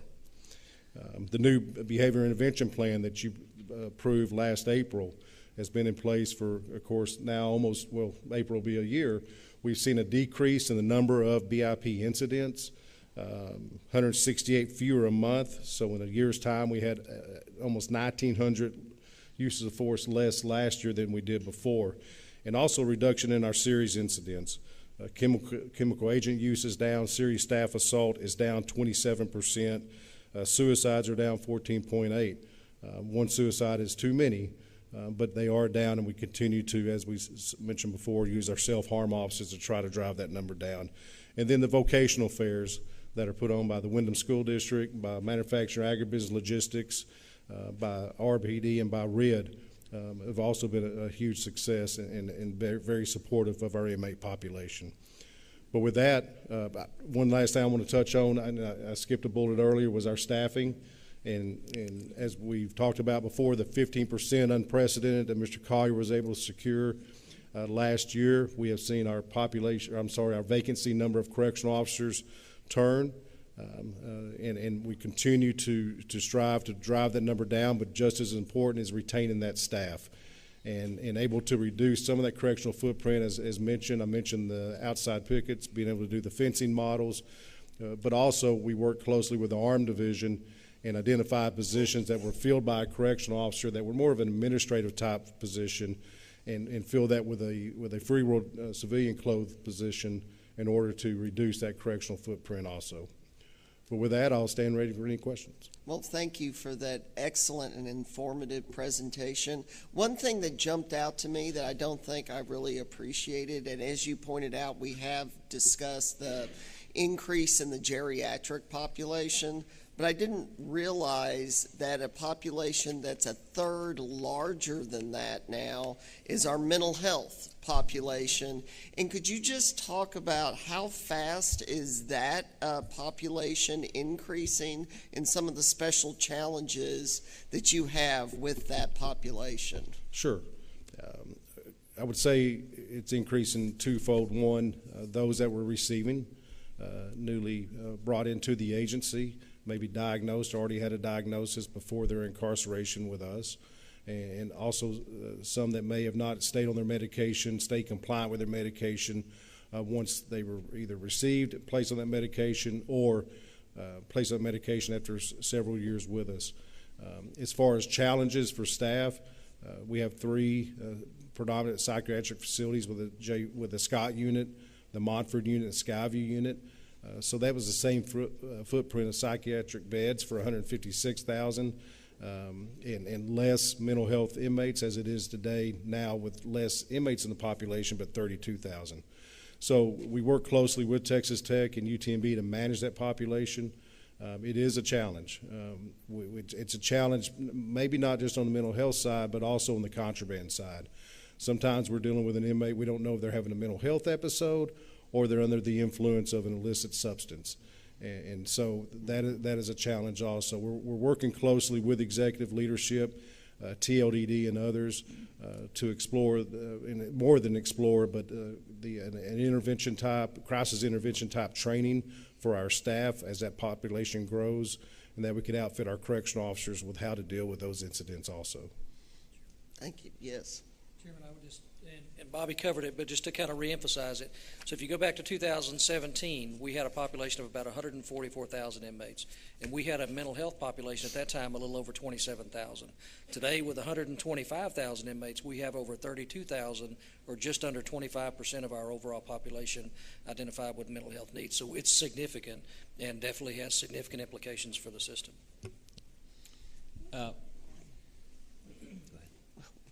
Go ahead, Judge. What's causing the decrease in the assaults and the suicide rate?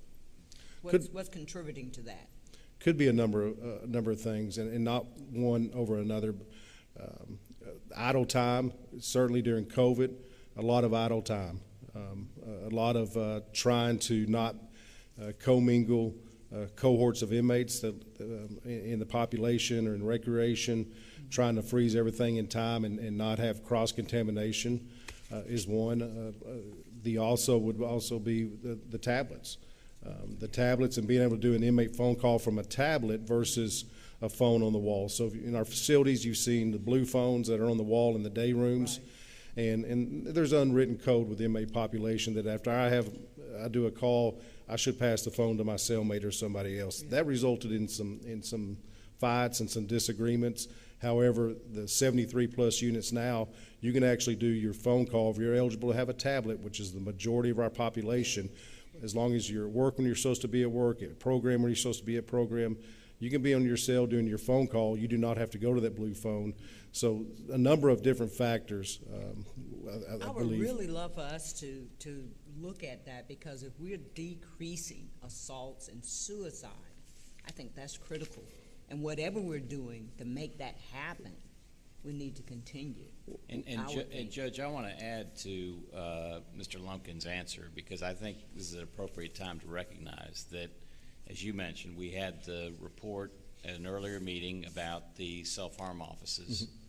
But what we need to reiterate is the fact that folks within the agency have put together a risk assessment tool to identify those at most risk of self-harm that has, from the reports I'm getting, is considered to be kind of a state-of-the-art tool that other correctional agencies around the country are looking at and may look to us for leadership. So I think it's appropriate, Judge, to recognize that and that has helped, I believe, from the numbers that I've seen. I think that proactive approach has also helped to reduce that number of incidents of self-harm. So I did want to supplement with that part of it as well. Absolutely, we agree. And then I don't know why I'm on a modernization kick today, but I am. So, I mean, as we ask others in other agencies and other departments to what they're doing to look at modernizing their practices, you mentioned a couple of things, but I think it's worth just reminding us all of some of the things that you all are doing within the Correctional Institutional Division to look at modernizing the practices, the workplace practices for our correctional officers especially. Things like you mentioned the pulse fences, which will result, as we've heard before, in a reduction of the number of staff who have to serve in pickets.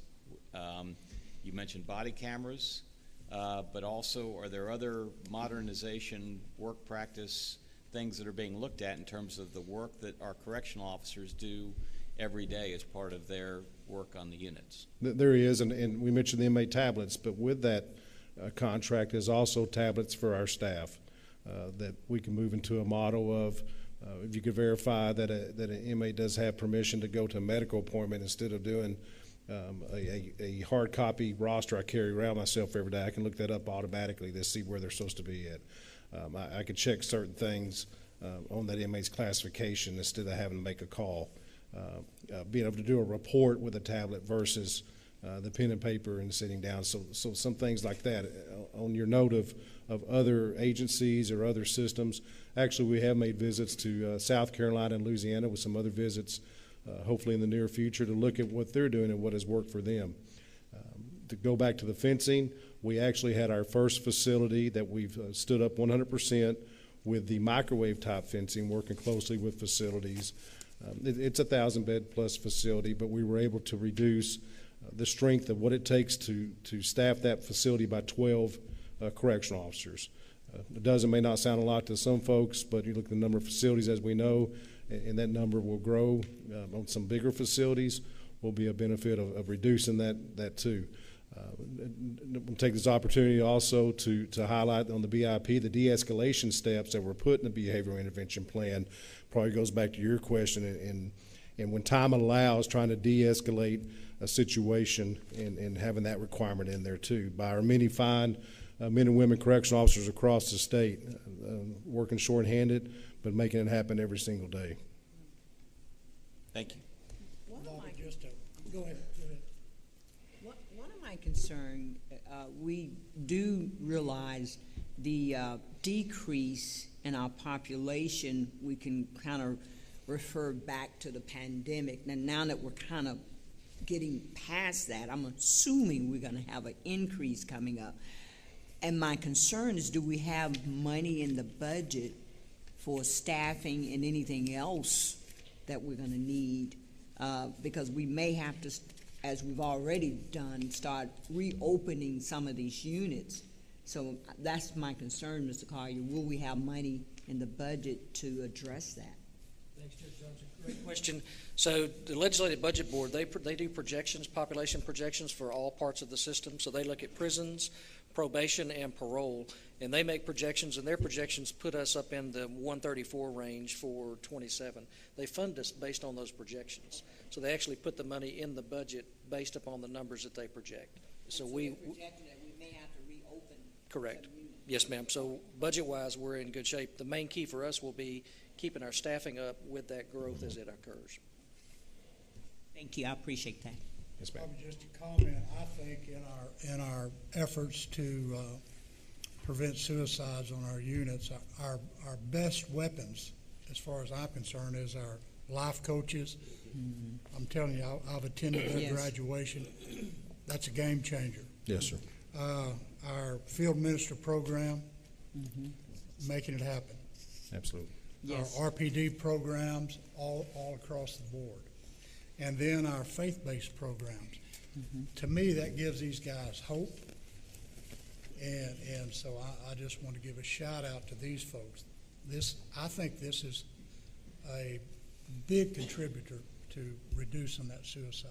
Absolutely, and it's many divisions, those that have a presence on the facilities, and those that don't. It's absolutely a team effort, and it's not about one division over another. It's a drive down, whether it's the aggressive incidents or the attempts of suicide. Yep. Go ahead, Ambassador.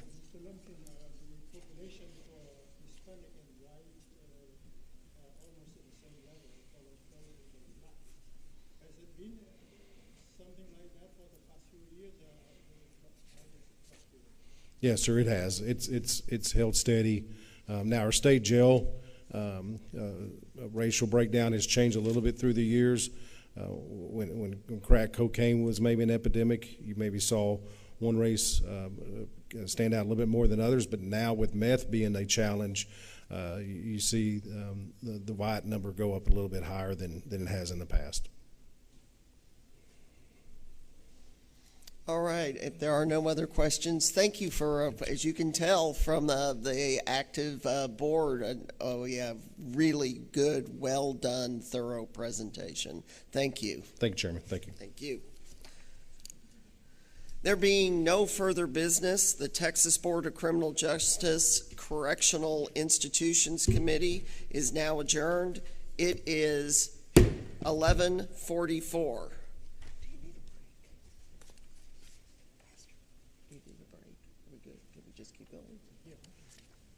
Are we good? Okay. All right.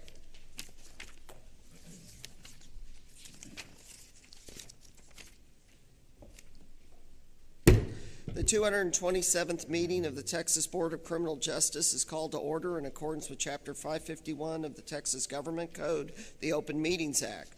During this meeting, the board will be conducting business from the agenda posted in the Texas Register. Members of the board present for this meeting include Secretary Pastor Larry Miles, members Judge Faith Johnson, Judge Molly Francis, Eric Nichols, Ambassador Sishan Siv, and Dr. Rodney Burrow. A quorum of the board is present, and the meeting is now declared open. It is 11:45. Pastor Miles, will you open our meeting up with a word of prayer? Yes, sir. Join me in prayer, if you would. Father God, we commit this day to you. Lord, we ask for your mercy. We ask for your grace to be on our department, Lord God. Lord, we ask your blessings to be upon our correctional officer staff and their families. And Lord, we ask for your help. We need more correctional officers, Lord. We ask for your help to raise up these new men and women, Lord God, to help us in our facilities, Lord God. Lord, we ask for wisdom as we proceed. We ask for discernment. Lord, we ask for patience. Lord, help us to do these things you've called us to do. We pray in Jesus' name, amen. Amen.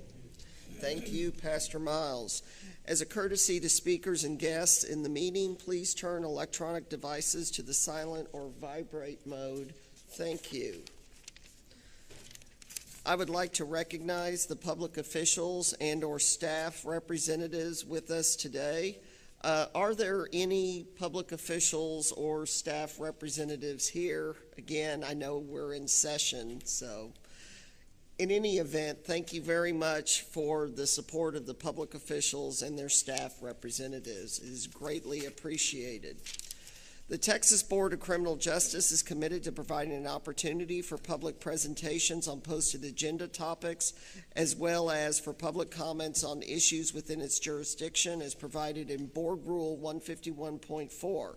Persons interested in speaking at today's meeting were required to complete and submit a registration card at least 10 minutes prior to the meeting's posted start time. As no cards were received prior to the required deadline, the board will not hear public presentations on posted agenda topics today. And today we will start our meeting with some sad news. Many of you know that Justina Persich, the leader of State Council for Offenders, left this world on Tuesday, January 10th. Those that knew her loved her. She truly had a heart to serve. A native of Louisiana, Justina attended Loyola University in New Orleans and graduated with a Bachelor of Arts in Communication and went on to attend Loyola School of Law. She graduated with her Juris Doctor in 1986 and became licensed to practice law in Louisiana. She served that state with honor both at the local level with the Orleans Parish District Attorney's Office and then at the state level with social services. Justina brought her talents to Texas in 2006 when she began working at the Department of Family and Protective Services. But the draw of the criminal justice system was too much for her to resist. A year later, she came to work for the State Council for Offenders. Justina left state service to try her hand in private practice, but was back at State Council for Offenders in 2016. She rose through the ranks quickly and led them since October of 2018. Though she lived in Texas, Justina was truly a Cajun at heart. She loved the Saints and LSU teams. Football days were always loud and rowdy when her teams were playing. Justina is survived by her spouse Elizabeth, daughter Samantha, son Jeremy, grandchildren Oliver, Cullen, Dylan, Connor, and Jordan, and her brother John. I ask that you lift up her family as they mourn their loss and this agency's loss. On a personal note, let me say what an honor it was to work professionally with her, and she will be deeply missed by the entire board. In the words of St. John Chrysostom, they whom we love and lose are no longer where they were before.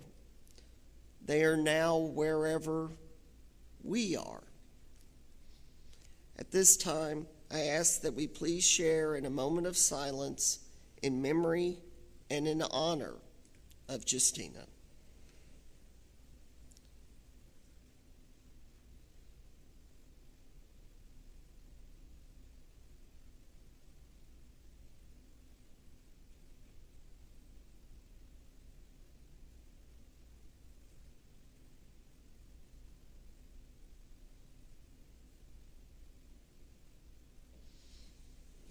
Thank you.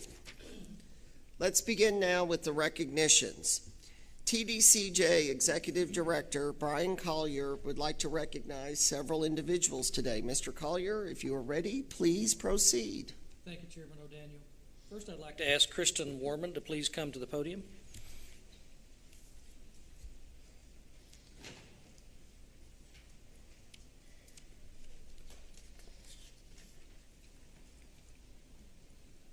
Today, I'd like to recognize Kristen Werman on attaining 25 years of service with the state of Texas.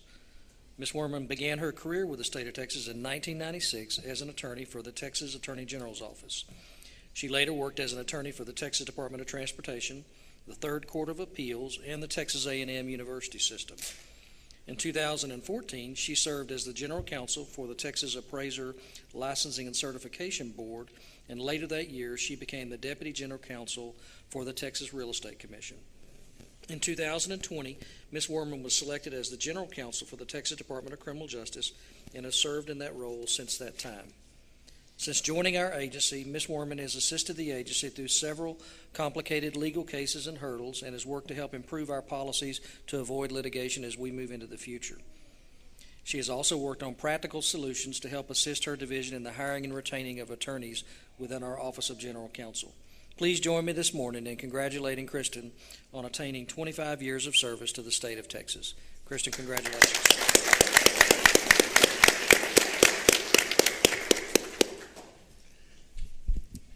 Thank you, Mr. Collier, Chairman, and board members. It has been my pleasure to serve the state of Texas for the last 25 years, and I look forward to doing so for many years in the future.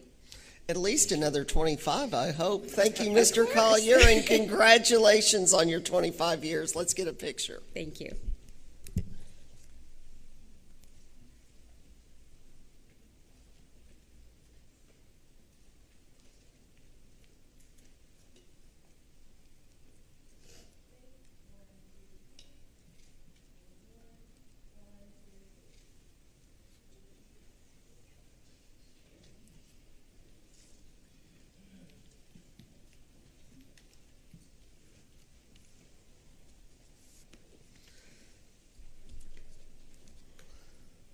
Go ahead and proceed, Mr. Collier. Thank you, Chairman. I would now like to ask Allison Dunbar if she would please come to the podium for recognition.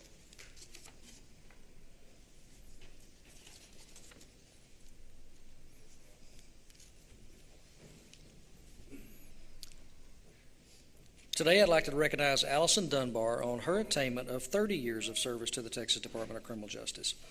Ms. Dunbar began her career as a time clerk in the Classification and Records Office in 1993. In 1994, she promoted to Accounting and Business Services and remained in the Business and Finance Division, promoting through the ranks to the Assistant Budget Director. In 2011, she promoted to the Private Facility, Contract Monitoring, and Oversight Division, and in 2016, she was promoted to the Deputy Division Director for the Private Facility, Contract Monitoring, and Oversight Division. She became the Division Director for that division in 2020. As you recall, in September of 2022, Ms. Dunbar was selected as the Director of Human Resources Division. Ms. Dunbar holds a bachelor's degree in Business Administration from Sam Houston State University. Allison is a strong and proven leader, and her commitment to the agency and our staff is evident in all that she does. Although today we recognize Ms. Dunbar for her 30 years of service, we look forward to many more years of her successful leadership within TDCJ. Please join me this morning congratulating Allison on reaching 30 years of service to the state of Texas.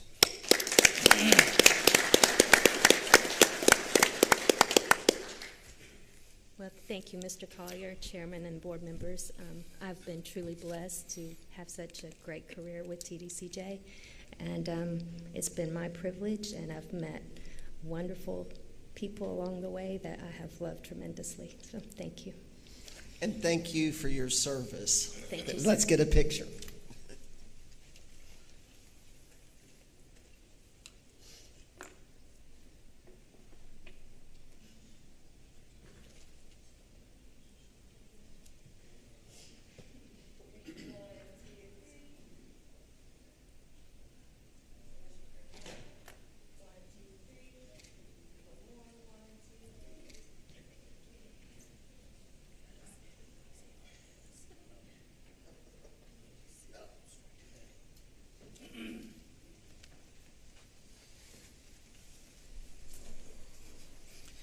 Thank you, Chairman. I'd now like to ask Ron Hudson if he would please come to the podium.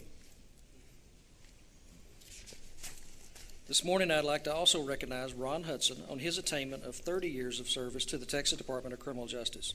If I was going in order, it'd be 35, Ron, but I'm going to stick with 30. Mr. Hudson began his career in 1992 as a correctional officer at the Huntsville unit after graduating from Sam Houston State University with a bachelor's degree in business administration. After serving as a correctional officer for 5 years, Ron was promoted to the Manufacturing, Agribusiness, and Logistics Division as an accountant. He was promoted to the Division Manager for the Garment and Textile Division later, and promoted to the Division Manager of Transportation and Supply later within that same division. In 2012, Ron was promoted to the Correctional Institutions Division as the Director of Laundry, Food Service, and Supply. In 2017, Mr. Hudson returned to the Manufacturing, Agribusiness, and Logistics Division as the Deputy Division Director. In 2021, he was promoted to the Deputy Division Director for the Facilities Division, and in September of 22, Ron was promoted to the Division Director for the Facilities Division. Ron is a strong and focused operational leader who gets the job done. He leads by example and is skilled in juggling many operational priorities at the same time. Please join me this morning in congratulating Mr. Hudson on his attainment of 30 years of service to this agency in the state of Texas.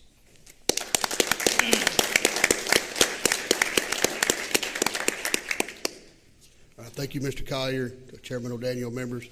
You know, like this 30 years has really flown by. It seems like yesterday I was that correctional officer on the Walls unit, and I have met many of my deepest friends, or my closest friends throughout my life at this agency, and there's nothing that I hold more dearly than the love of this agency that I have, and that's why you stay here 30 years and beyond, is because of the friendships and the love that you have for this agency, and it has been phenomenal, and thank you. Thank you. Well, I'm glad to hear you said that those first 30 years flew by, because the next 30 years go by even faster. And also, congratulations on being a new grandfather. Thank you, sir. Congratulations. Yes, sir.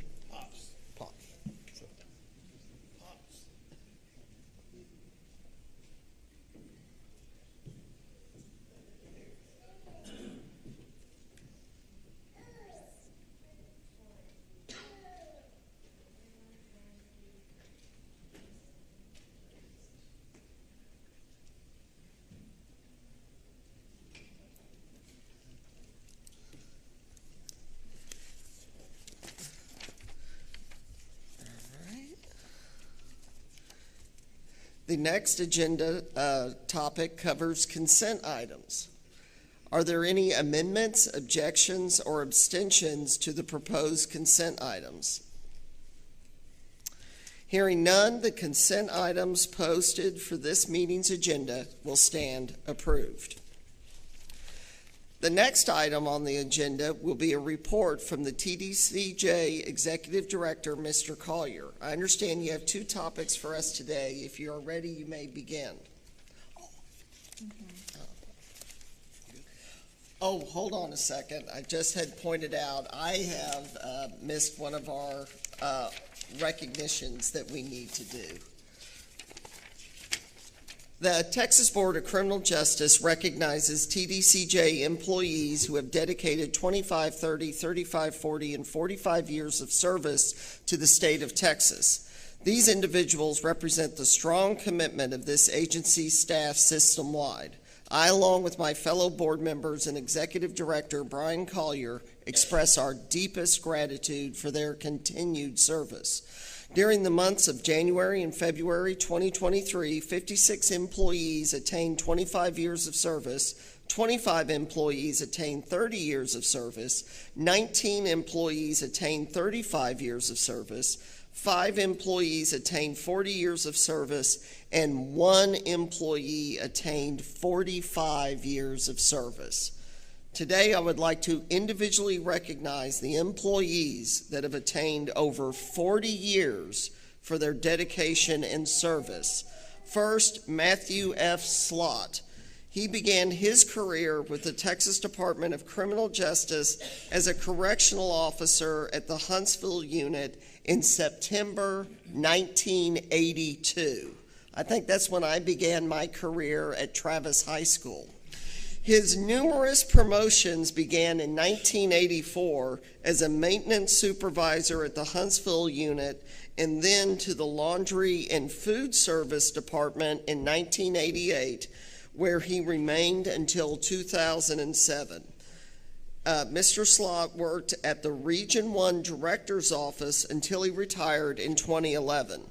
Mr. Slott's dedication to state service called him back to work in 2012, where he worked at the Contracts and Procurement Division. He then transferred to the Office of Inspector General, where he remains to this day. Mr. Slott is an asset to OIG and a role model to all that have had the pleasure of working with him. Mr. Slott's 40 years of service shows his dedication to the great state of Texas. Next, Officer Emily K. Worley. She began her extensive career with the Texas Department of Criminal Justice December 1st, 1981 at the Mountain View Unit in Gatesville, Texas. She promoted to training sergeant in 1984, and shortly after, in 1985, she became the first female range sergeant assigned to the firing range full-time. During her time as a range sergeant, she conducted trainings for in-service and pre-service academies, firearms and chemical agent courses, as well as conducted training and qualifications for local law enforcement and surrounding colleges. In 1987, Officer Worley promoted to range lieutenant, tackling another first for females in TDCJ by becoming the first female range master in the agency. Eventually, she decided to transfer into the building as a shift lieutenant for the Crane unit. Always willing to lend a helping hand, she assisted in the opening of the Lane Murray unit in 1995 and the Woodman unit in 1997. Officer Worley retired from the agency in October 2001. In 2002, she came back to the Mountain View unit, where she began over 40 years ago. Her many years of service are a true testimony of her dedication to TDCJ, and she is valued for her many contributions to our agency. To this day, she remains a staple employee running the gatehouse at Mountain View and greeting everyone with her beloved, "Hello, this is Katie at the gate," and I can personally vouch for Katie at the gate. So again, congratulations. Officer Arthur Reese. He began his career with the Texas Department of Criminal Justice on March 1st, 1982 at the Huntsville Walls Unit. For 35 years, Officer Reese worked alongside his brothers and sisters in gray before retiring in August 2017. After a brief 6 months of retirement, he rejoined his TDCJ family at the Huntsville Unit in February 2018. Officer Reese has spent his entire career at the Walls Unit, dedicating over 40 years to this agency, and with more than 40 years of service comes a wealth of knowledge. Officer Reese is incredibly well-versed in TDCJ policies and the Huntsville Unit's procedures. You'll often find him mentioning the new third shift officers, sharing the knowledge he's gained throughout his career. Officer Reese exemplifies the agency's core values through his hard work and dedication every day. Officer Reese is married and has one son and one granddaughter. He enjoys spending time with friends and family and his loving bulldog, Killer. I don't know if loving is quite the word I would use, but the loving bulldog, Killer. Some of his favorite hobbies include fishing, traveling, and going to the casinos. He's actively involved in his community church.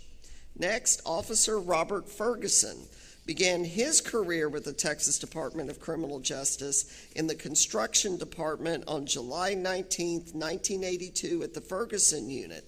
While working in construction, Officer Ferguson was assigned to several Region 1 facilities. In 2002, he transitioned to a correctional officer at the Byrd Unit.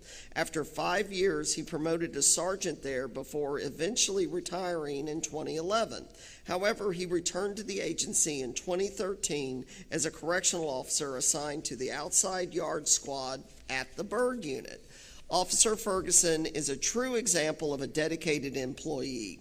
There is not a task given that he isn't willing to work diligently to accomplish. He is highly influential amongst staff, guiding and mentoring his coworkers. With his numerous years of experience and dependability, there is no one better suited than Officer Ferguson to assist new officers navigating through their role. Also referred to as Papa Ferg, that kind of sounds like a Smurf character. Officer Ferguson enjoys spending his quality time with his grandchildren and attending car races. He is a proud father to 3 children, all of whom work for the agency.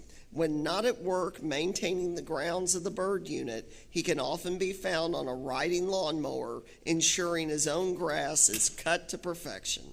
Next, Julian Verde began his career with the Texas Department of Criminal Justice as a correctional officer in 1981 at the Ramsey 1 unit.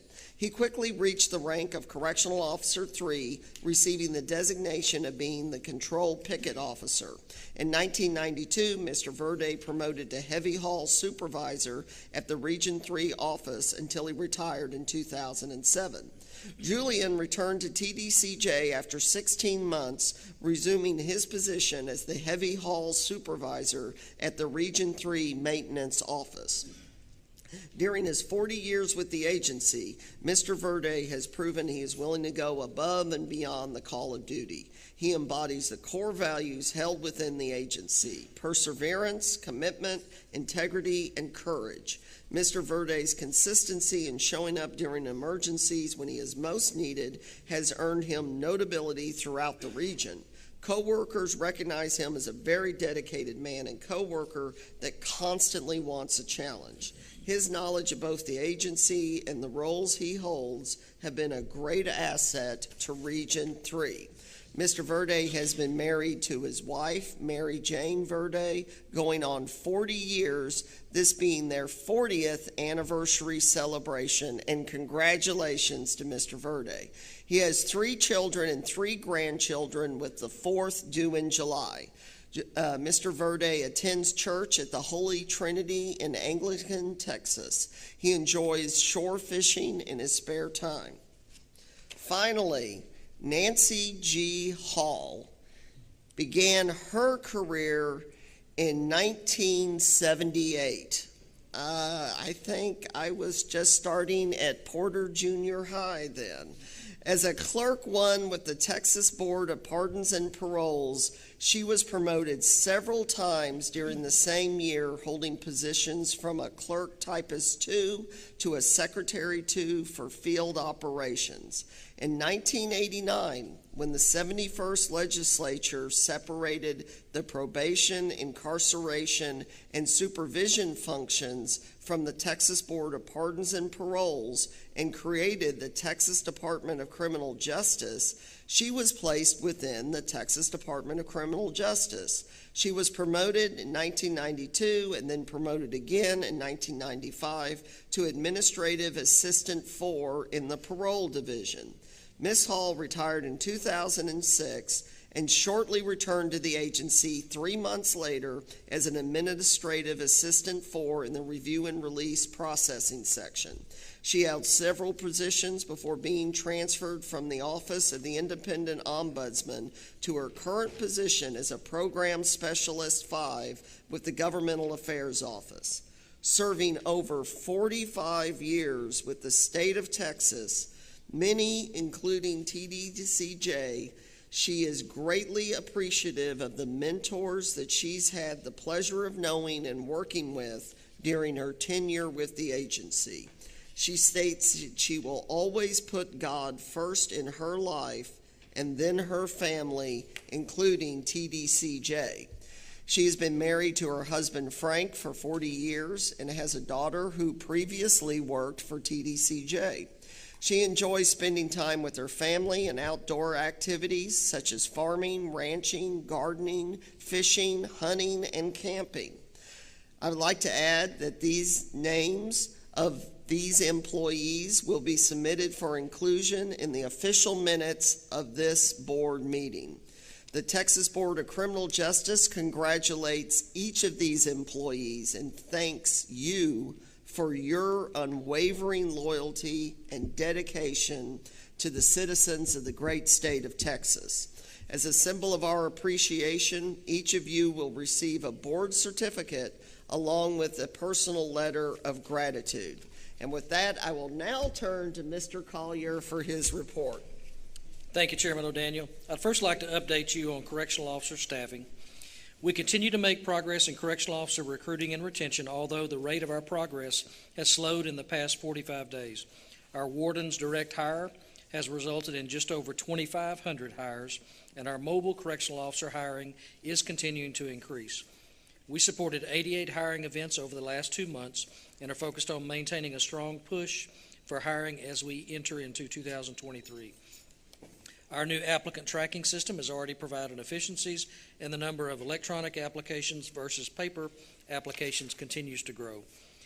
We are finalizing a process to provide surveys to correctional officers at regular intervals to help provide us with feedback on the issues that impact retention, and we anticipate that survey process beginning later this spring. We are continuing to reshape the role of the shift lieutenant through the development of a new leadership program designed to provide intensive yet long-term training and support to our leadership lieutenant ranks. We're also working to remove unnecessary workload demands from the lieutenant position to allow them to spend more time working directly with officers to improve staff retention. I will continue to update you on our progress related to correctional officer staffing as it continues to be our #1 agency priority. Next, Mr. Chairman and members, I'd like to update you on the 88th legislative session. On January the 10th, the 88th legislative session began in Austin, and we have begun working with members on issues that impact our agency. On January the 18th, the House and the Senate filed their introduced budget. In an unprecedented move, both the House and Senate funded many agency exceptional items in the introduced budget. For TDCJ, that means that in the bill as introduced, we received many of our exceptional items to include continuation of the 15% salary increase for our correctional officers, a 5% or $3,000, whichever is greater, increase for all state employees in each year of the upcoming biennium. Correctional officers are also included in that increase. We received funding for major repairs, body cameras, significant probation funding, funding for vehicles, the TDCJ Training Center, and other items. To say the very least, TDCJ has started the budget process in a very, very good place. Yesterday, we presented to the Senate Finance Committee, and we'll begin working with the House Appropriations Committee on our remaining budget items in the coming weeks. Speaker Phelan has named committee chairs and committee members in the House. Representative Abel Herrero will serve as the Corrections Chair, and we look forward to working with Chairman Herrero and the Corrections Committee. Also, as of note, our former board member, Mano de Ayala, was selected to be a member of the Appropriations Committee. As the 88th legislative session continues, I will keep you updated on progress, and rarely am I excited about a legislative session, but I can tell you this one is starting off really well and is so far so good. Thank you, Mr. Chairman. That ends my remarks. Well, that's great. Thank you, Mr. Collier. Are there any questions or comments from the board?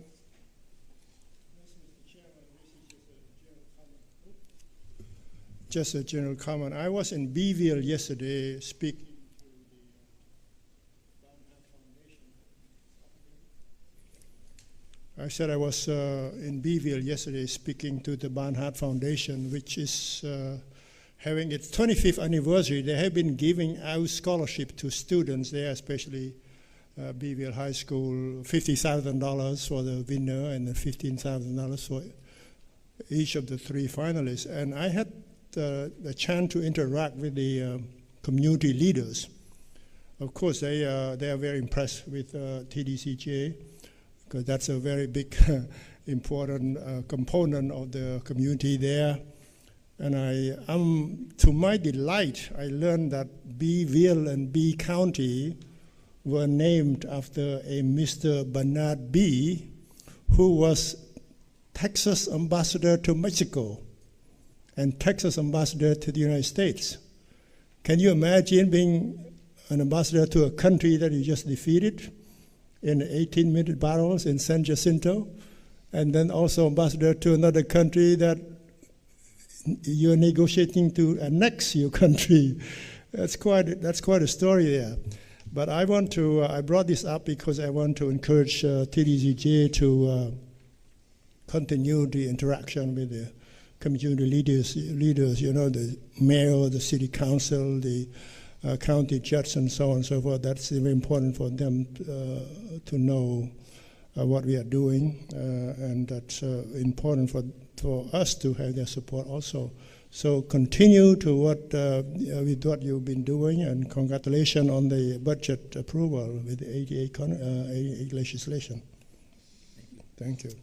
Thank you, Ambassador Siv. If not, the next item on the agenda is the chairman's report. And it's great to start off the new year in the beautiful city of San Antonio. Ambassador Siv, I expect my check by the end of my remarks, so I'm warning you now. As you know, Ambassador, this is your stomping grounds. Well, besides Pampa, maybe, but these are your stomping grounds, and it's easy to see why you call this place home. When you think of San Antonio, most people immediately think of the Alamo. If you haven't been, you really should. 2.5 million people visit the site annually, making it the most popular historical attraction in Texas. But San Antonio is much more than the Alamo. I want to share just a few facts about the 7th largest city in America that you might not know. A common nickname for San Antonio is, of course, the Alamo City, but it also has another less-known nickname, the Countdown City. This comes from its area code 210, the Countdown City. Fritos and Frito pie were invented here. Charles Doolin invented Fritos in 1932, and his mother Daisy reportedly invented Frito pie also in the 1930s. Indeed, we will be having Frito pie in executive session for lunch. Oh, just kidding, Judge Francis. Many of you know I love history. San Antonio, being the oldest city in Texas, has lots of it.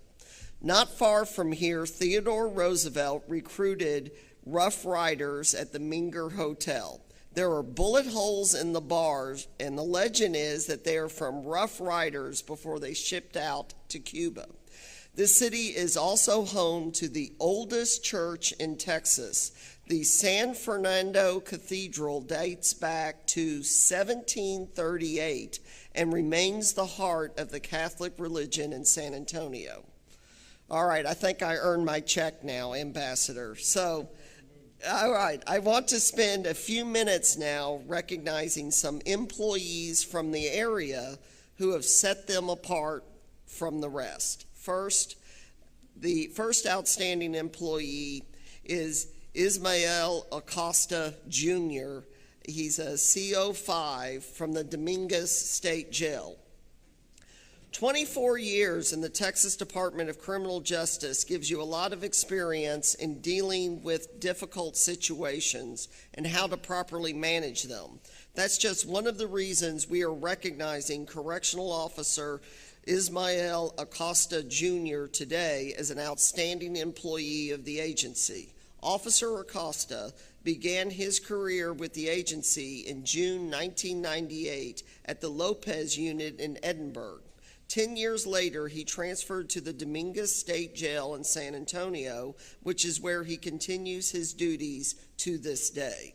Throughout his career, he has been a dependable worker and someone who you can always count on and trust to get the job done efficiently and effectively. Officer Acosta's dependability and correctional knowledge prevented a potential tragedy on October 2nd, 2022. While assisting with the transport at University Hospital in San Antonio, he witnessed TBCJ officer Hector Hernandez and a Bexar County detainee involved in a scuffle where the detainee was trying to get the officer's weapon. Officer Acosta quickly assessed what was happening and deployed chemical agents, preventing the individual from getting the officer's gun.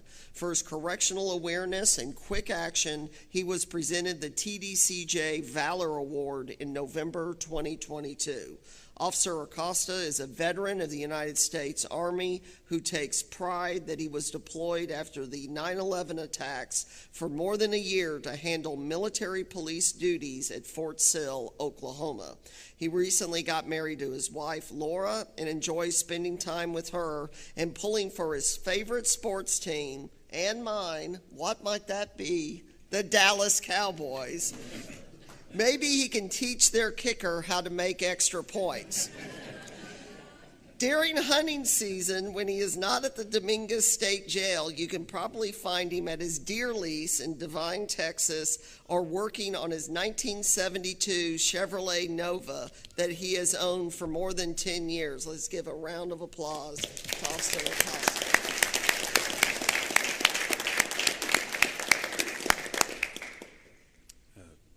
Thank you, and I've had a lot of great supervisors. I'd like to thank them all.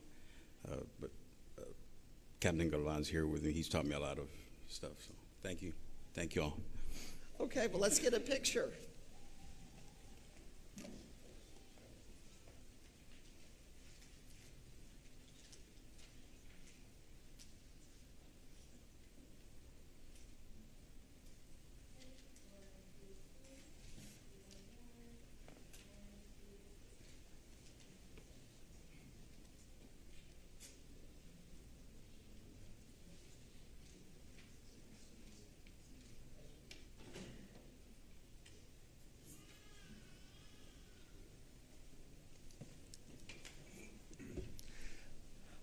Our next outstanding employee is Hector Hernandez, CO5 Dominguez State Jail.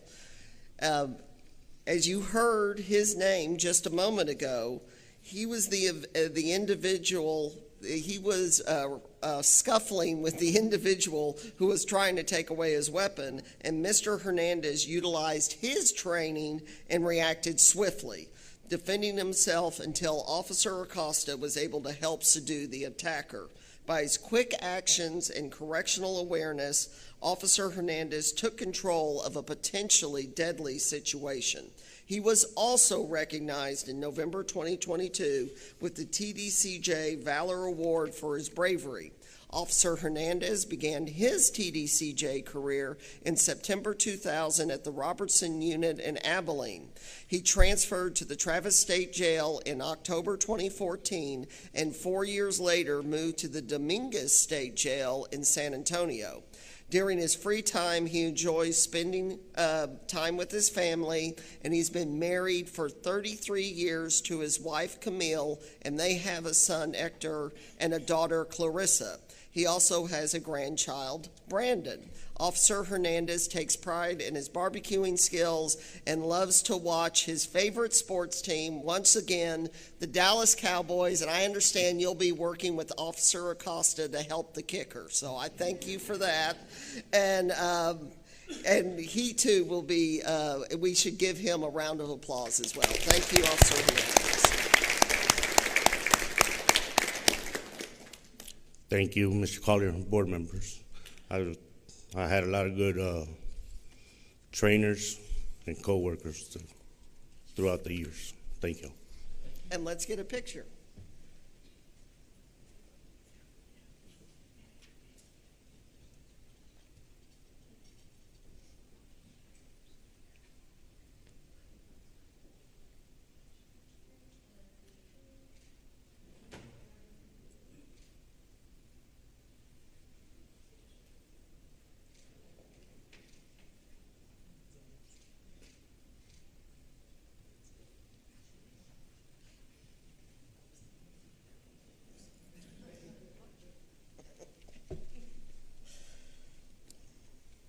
Our next outstanding employee is Danny Baldwin Jr., CO4 Dominguez State Jail.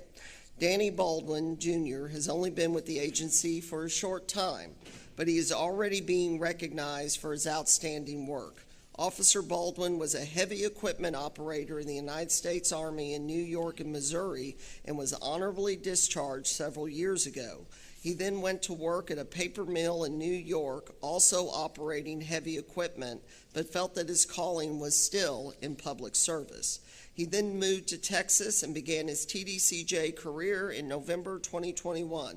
On December 22nd, 2022, he was working at the Joe Nay unit where he responded to an incident with an unresponsive inmate on the restroom floor.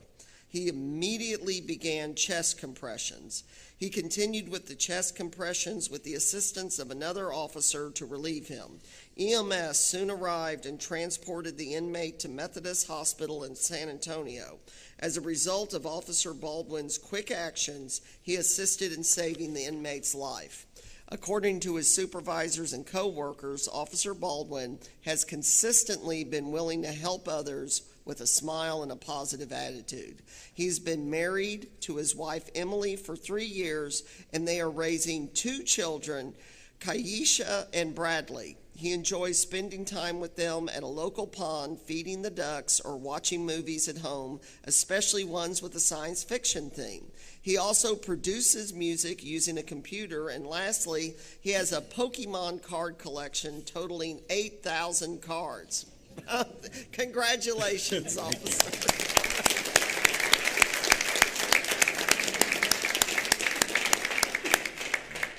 Mr. Collier, Chairman, board members, grateful to be here in front of y'all today. If I had to do what I had to do all over again, I would do it without a heartbeat, just because training in the military and everything has taught me to act quickly. Just want to say thank you, everyone. I appreciate it. Thank you, and let's get a picture.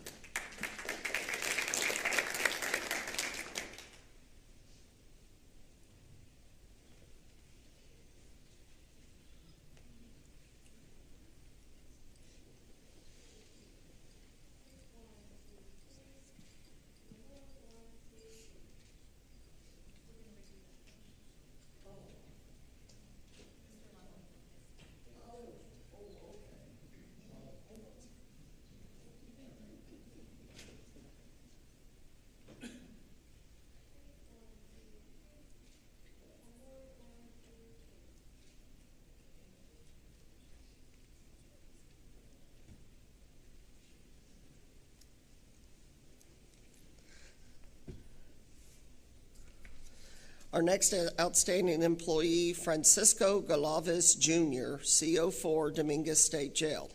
Officer Francisco Galavis Jr. is also new to the agency, yet he has already made his mark. I just shared with you how an inmate was revived thanks to some quick action. Well, it was a dynamic duo who made that happen. Officer Galavis was with Officer Baldwin during the incident. He relieved him until emergency services arrived to transport the inmate to the hospital. Prior to joining the agency, Officer Galavis spent his free time volunteering at a local food bank and animal shelter. He also helped his mother, who works for the Texas Department of Family and Protective Services, assemble beds donated by the Sacred Heart Children's Home.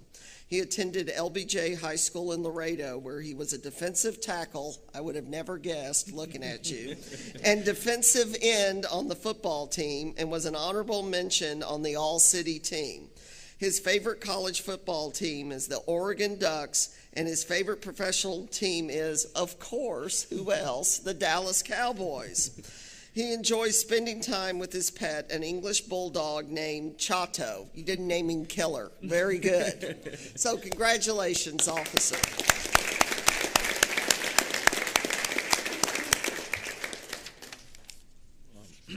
Thank you.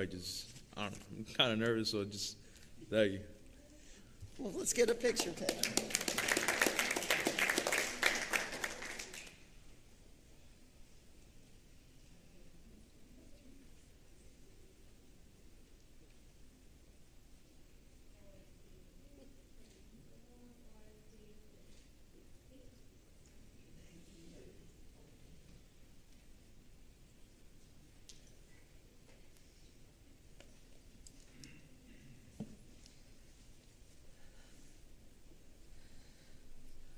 Our next outstanding employee is Ashley Krell, Parole Officer 1, San Antonio District, Parole Office 1. From the time she was a little girl growing up in Houston, Ashley Krell was always interested in the criminal justice system. She would fantasize about catching criminals. It's kind of funny how things work out, isn't it? She's now on the front lines, not catching criminals, but instead helping individuals responsibly re-enter back into their communities. Ashley works as a parole officer in the San Antonio District Parole Office.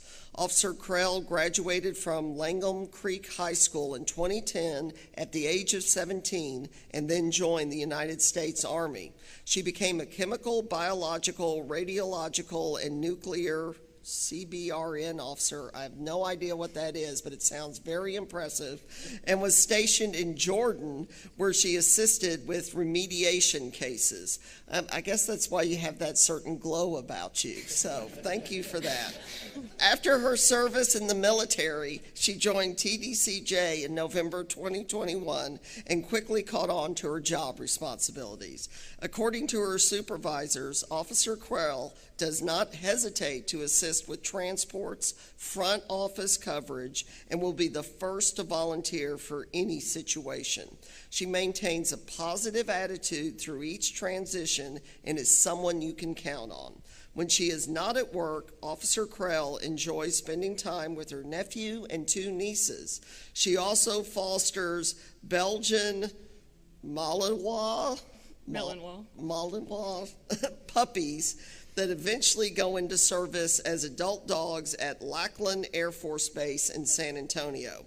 A favorite hobby is woodworking, and she also has a small business called Rex's Texas Barbecue, which she hopes to someday turn into a food truck operation. Thank you, Parole Officer Krell.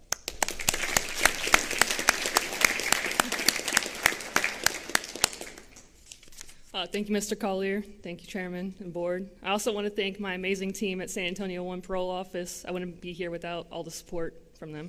Thank you. Thank you, and let's get a picture.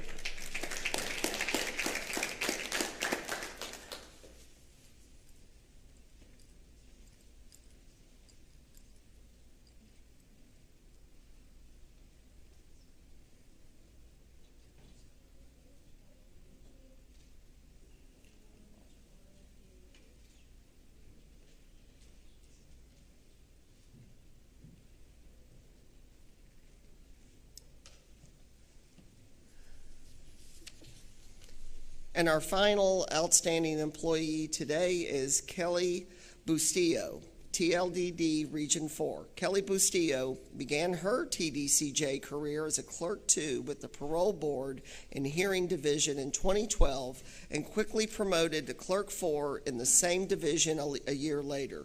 In 2015, she went to work for Human Resources as a Human Resources Specialist 2 for the Region 4 Human Resources Office. In January 2021, she joined the Training and Leadership Development Division. Last October, she promoted into her current position in Talent Acquisition for Region 4, where she continues to develop her skills and share the opportunities of working for TDCJ. I'm told she's very good at what she does. Quite a convincing salesperson for the agency. Thank you, because we have a lot to sell, so thank you. Ms. Bustillo spends most of her days traveling to hiring events to recruit for some of the most understaffed units. The Laredo Workforce Commission Board has recognized her, along with her team, for contributions towards helping Texas citizens find employment. When the new applicant tracking system, Taleo, was brought in, Kelly took the initiative to learn and develop her skills so that she could conduct training sessions for the talent acquisition team. Ms. Bustillo has been married for 6 years to her husband, Diego, and they have a son, James. She has a culinary degree from the Texas Culinary Academy in Austin. She enjoys baking and decorating cakes and cookies, which her co-workers love as well. She also enjoys attending antique shows and flea markets. What an so let us give congratulations to Ms. Bustillo. Thank you.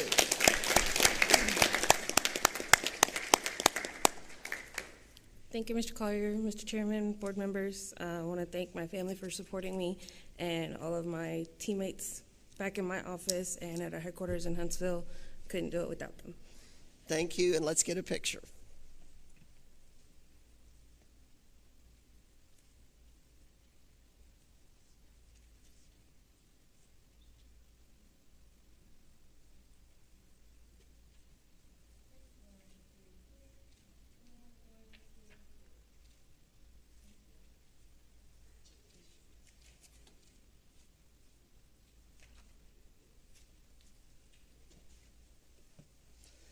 What an outstanding group of employees. Kelly, Ashley, Francisco, Danny, Hector, and Ismail. Thank you for what you do and what makes this agency great, and keep up the good work. Thank you. And that concludes my report.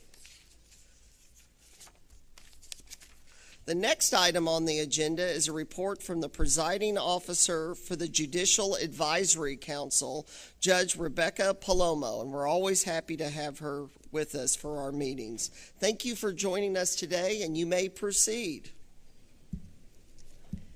Is this on? Okay, wonderful. Good afternoon, Chairman O'Daniel, members of the board, and Director Collier. Good afternoon. Good to see all of you. Happy New Year. Yes.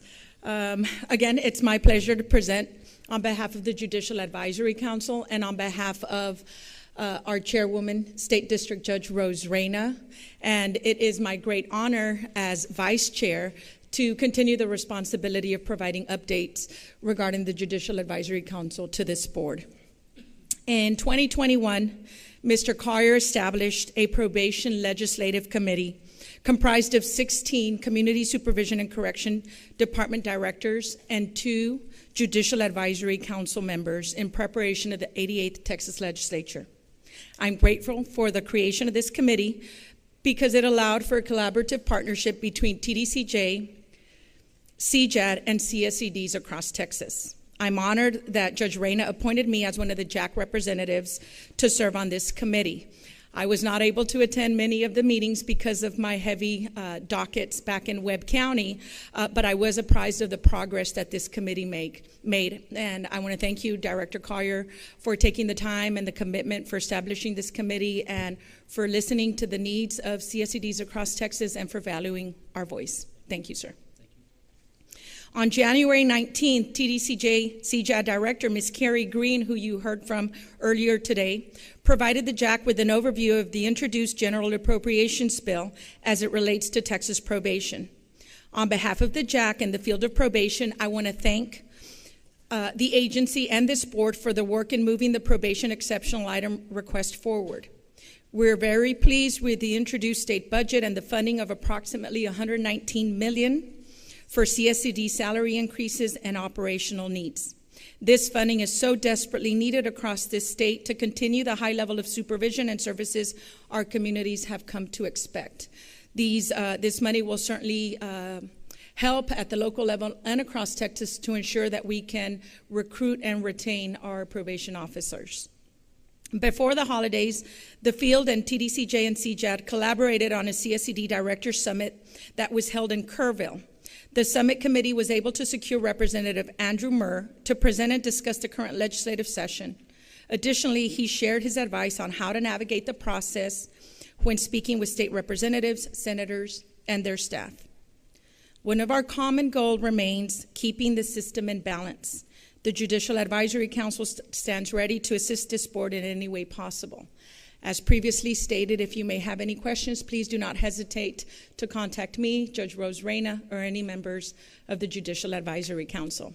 And before I stand ready for any questions, I want to take a brief moment to recognize board member Attorney Eric Nichols for attending and addressing the last meeting of the Judicial Advisory Council of 2020. Thank you for your presence. It certainly sends a message across Texas to the field that CJAD, the field, and this board is working hand in hand to address the challenges that we face and the needs of our departments. And so thank you for taking the time to be present. I also want to briefly recognize CJAD Director Ms. Carrie Green, who was up here earlier today. I remember when I first started presenting before this board, it was during Zoom. It was during the pandemic. And some of you may recall that I've been a JAC member for 8 years. I've been a state district judge for 10 years. I've been told that I'm the only state district judge, having previously served as a state prosecutor and as an adult probation director. I served as a probation director for 6 years. During that time, I've worked with many leadership, with many people in administration at CJAD. And Ms. Carrie Green stands in awe, in my opinion, with her leadership. She does a wonderful job. She's been she's worked in different capacities for community corrections for the criminal justice departments for 35 years. Something that I like about attending these meetings is the fact that you recognize the work and the commitment that people have made. And Carrie Green has made that commitment for 35 years, and I want to recognize her today because you are an exceptional leader, and I want to thank you for your commitment. Thank you, Ms. Carrie Green. I stand ready for any questions from this board. Thank you, Judge Palomo. Are there any questions or comments from any board members? Again, I just appreciate all the work that you're doing. I know you heard my musings on modernization, and I will, as you know me, I will certainly be following up with you and others to have those discussions, because our state cannot operate effectively without the great work that our community supervision departments are doing. And so I stand ready to help in any way I can to try to advance those discussions. Thank you. I appreciate that, and thank you. And Ms. Green and I already started talking about some ideas. Okay, again, thank you very much for your report. I look forward to your next one. Thank you, Chairman. Thank you. Thank you. The next item on the agenda is a report from the Agricultural Advisory Committee. Director of Manufacturing, Agribusiness, and Logistics Division, Billy Hirsch, will be presenting today. Mr. Hirsch, if you're ready, you may proceed. Good afternoon, Mr. Chairman, Mr. Collier, members of the board. It's my pleasure today to present on behalf of the Advisory Committee on Agriculture. As y'all well know, Pastor Miles is our chair of that committee, so I think we have a few slides, brief slides to go over today. No? Okay, well then we're going to play this right here. I got a few slides, so I can just show them to you. How about that? So our last meeting was on September the 2nd. We met at the Texas A&M Hildebrand Equine Operations Center. We have a really good relationship with Texas A&M University. One of the members on the advisory committee is Dr. Cliff Lamb, who is a professor over there and director of one of their programs. He graciously invited us to tour that horse program. Some of you may know, some of you may not know, we do have some horses that we house over there, let them run some different experimental therapy on some things that they do for us, and in return for that, we have a little benefit that they breed some of our horses to some really nice studs and things of that nature. And they also got to attend the agribusiness land and mineral horse sale that we had there in Bryan that day, the pre-ride, and then some came to the next day to the actual sale, if you remember the sale that we talked about. Some of the items that we talked about were the recommendations that we had previously talked about in the past and given updates on that. We also talked about our 2030 plan. We let the committee know what our 2030 plan was and our core competencies that we had for the division. So on the recommendations, just to give the board an update, those recommendations were tractors, poultry operations, and our Terrell cannery.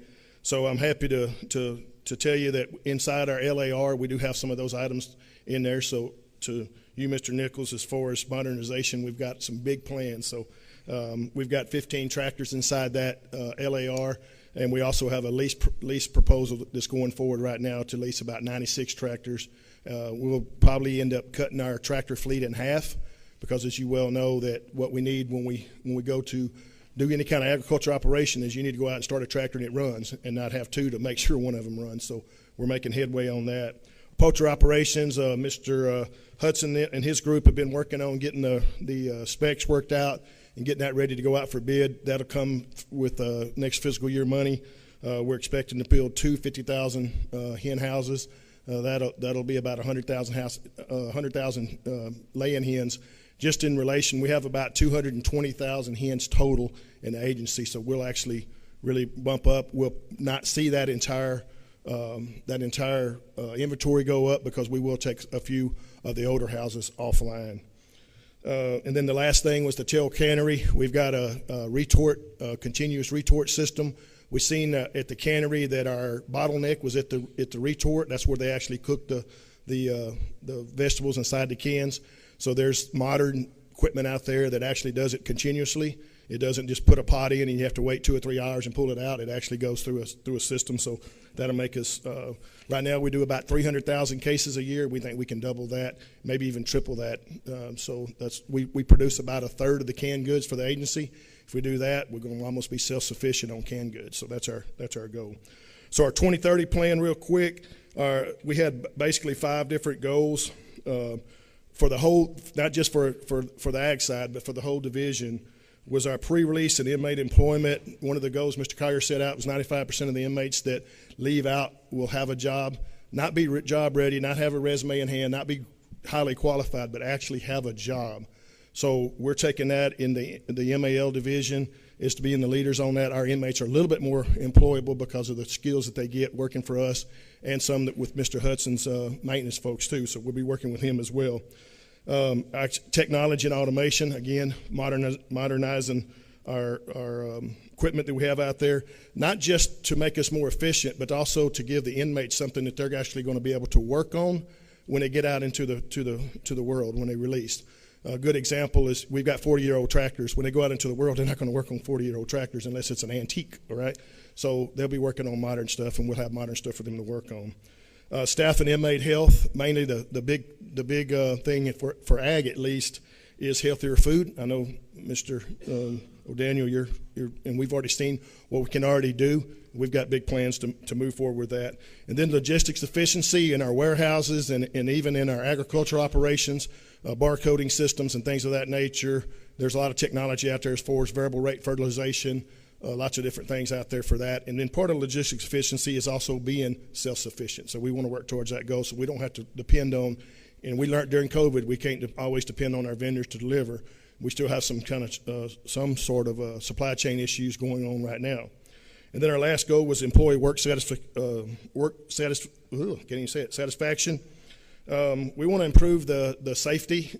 Agriculture in itself is a very dangerous industry, and we're working to improve that, to make it more satisfying to work in agriculture, not just for the staff, but also for the inmates, and also developing a leadership program that we've not had in this division. So core competencies for the division, Mr. Collier set out after the Lopez escape. So we all did it, every division. The core competencies are very similar to some of the other divisions' core competencies, but they're training, safety, accountability of offenders, control of sensitive items, inmate management, making sure an inmate's where they're supposed to be doing what they're supposed to be doing, searches, and then staffing, making sure that we don't overwork our staff and do things with our staff that they are not capable of doing, making sure that we have an adequate number of staff there or we don't go. And then the last one is fraud prevention. It's one of the things that we do in this division. We handle a lot of money, a lot of products and things that to make sure that we don't have any kind of fraud. And so, and then the last thing, and then I've got one recognition to do too. We have not met. We were probably supposed to meet in December, but we pushed it off because we had a great lead to go to the King Ranch, and we were going to go in February, I believe, and we had to postpone that. So we're hoping we get to go in March. So our next meeting is going to be in March at the King Ranch. As soon as we get the details worked out, I'll be happy to present back to you on how that works out when we come back. So I'll stand available for any questions that you got before I do my recognition. Well, thank you for that very informative report. And, you know, the one thing you emphasized, I also appreciated your update on the canning plant, because we have discussed this many times. Given the supply chain bottlenecks, we need to be more self-sufficient. The good news is we are so much farther ahead on that goal than practically anybody else anywhere on doing it, and this is just pushing us farther towards, the technical term is autarky, where we are relying on ourselves, because that's clear that that's going to be the future, and I just want to thank you for focusing on that. Yes, sir. Mr. Hirsch mentioned our horse sale in September, and probably it's not well known, but our TDCJ horses are highly sought after. And at that sale, we sold $500,000 worth of TDCJ horse flesh. Yes, sir. And we want to work towards maximizing our brand on our horses. And so we've got a lot of good things coming up. We're looking forward to the King Ranch. Yes, sir. Mr. Diallo actually bought a couple of horses from us too. So, Why am I not surprised? Any other comments? If not, you have a recognition. Yes, sir. If I can have Mr. Robbie Bishonik step up. In October of 2022, the Texas Department of Criminal Justice hosted the National Association of Institutional Agribusiness Conference, where there's individuals from across the country in the institutional agribusiness field. They come together and just as a normal conference, and they have forums. They tour some of our farm operations, they exchange and offer insight to each other and the procedures. During the conference, the Billy Bax Moore Award is presented to a dedicated individual of that profession. The award was named in honor of Mr. Moore, who was an employee of the Texas Department of Corrections from 1968 to 1981, where he was the farm manager at the Ellis Unit, and an active member of NAIA. Mr. Moore lost his life in the line of duty on April the 4th, 1981, and it's in his recognition of his supreme sacrifice and commemoration of his service that this award is dedicated. Billy Max Moore Award is designed to focus attention on the degree to which excellence exists in the profession and to recognize outstanding performance in the selected candidate. The Manufacturing, Agribusiness, and Logistics Division would like to recognize Mr. Robbie Bishonik as the 2022 Billy Max Moore recipient. Mr. Bishonik began his dedicated career in TBCJ as a correctional officer at the Stringfellow Unit in 2006. Currently, Mr. Bishonik serves as a Ramsey Unit Farm Manager, a position he has held with integrity and commitment since 2012. In those 11 years, Mr. Bishonik has been instrumental in maintaining the unit's farm operations, to include having unyielded perseverance when having to rebuild operations twice within 3 years due to flooding. Please join me in the Manufacturing, Agribusiness, and Logistics Division as we recognize and congratulate Mr. Bishonik on his achievement. Thank you, Mr. Hurst, Mr. Collier, Chairman, board members, thank y'all. It's an honor. And again, congratulations, Mr. Bishonik, and let's get a picture.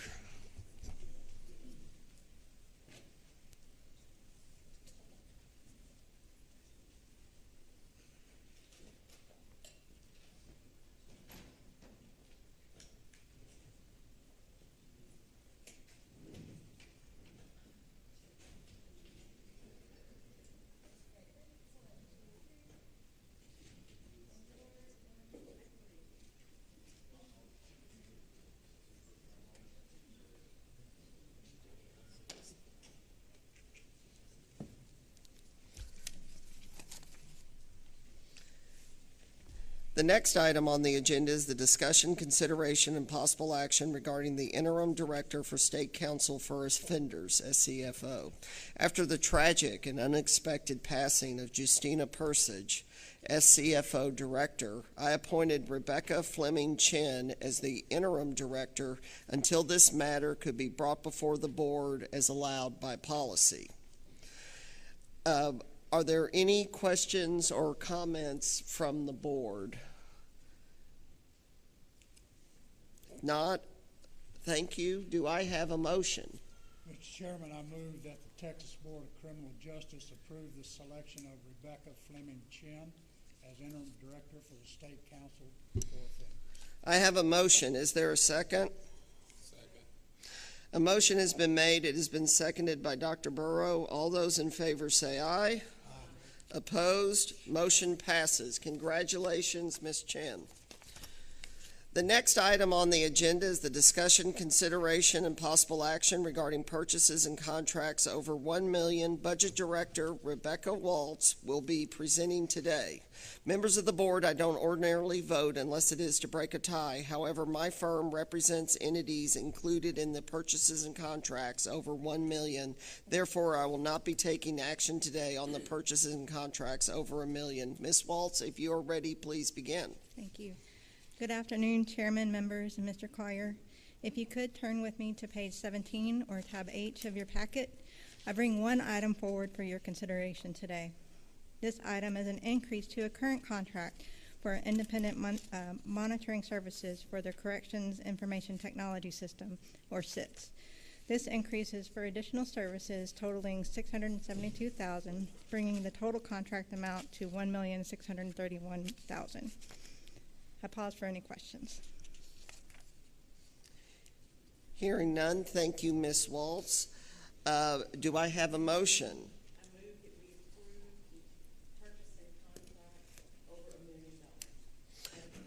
I have a motion. Is there a second? Second. A motion has been made. It has been seconded by Judge Johnson. All those in favor say aye. Aye. Opposed? Motion passes. Please let the record show I abstain from voting on the purchases and contracts over $1 million. Our next item on the agenda is the Internal Audit Status Report. Director of Internal Audit, Chris Cerrito, will be presenting today. Mr. Cerrito, if you are ready, you may begin. Mr. Chairman, members, Mr. Collier, I will be incredibly brief this afternoon. I have two updates. I will be more brief than normal. I have two updates to the status report in your packet. The first update is going to be on page 2. That is Project 2209, has now been issued as a draft report. The second update is on page 4. Project 2313-1907 has now moved into the report writing phase of that project. And with that, I will stand for any questions. Thank you, Mr. Cerrito. Are there any questions or comments from the board? Hearing none, thank you for your status report, Mr. Cerrito. The next agenda item is the discussion, consideration, and possible action regarding proposed land transaction, request to amend a waterline easement Styles Unit, Jefferson County, Beaumont, Texas. Mall Director Billy Hirsch will be presenting.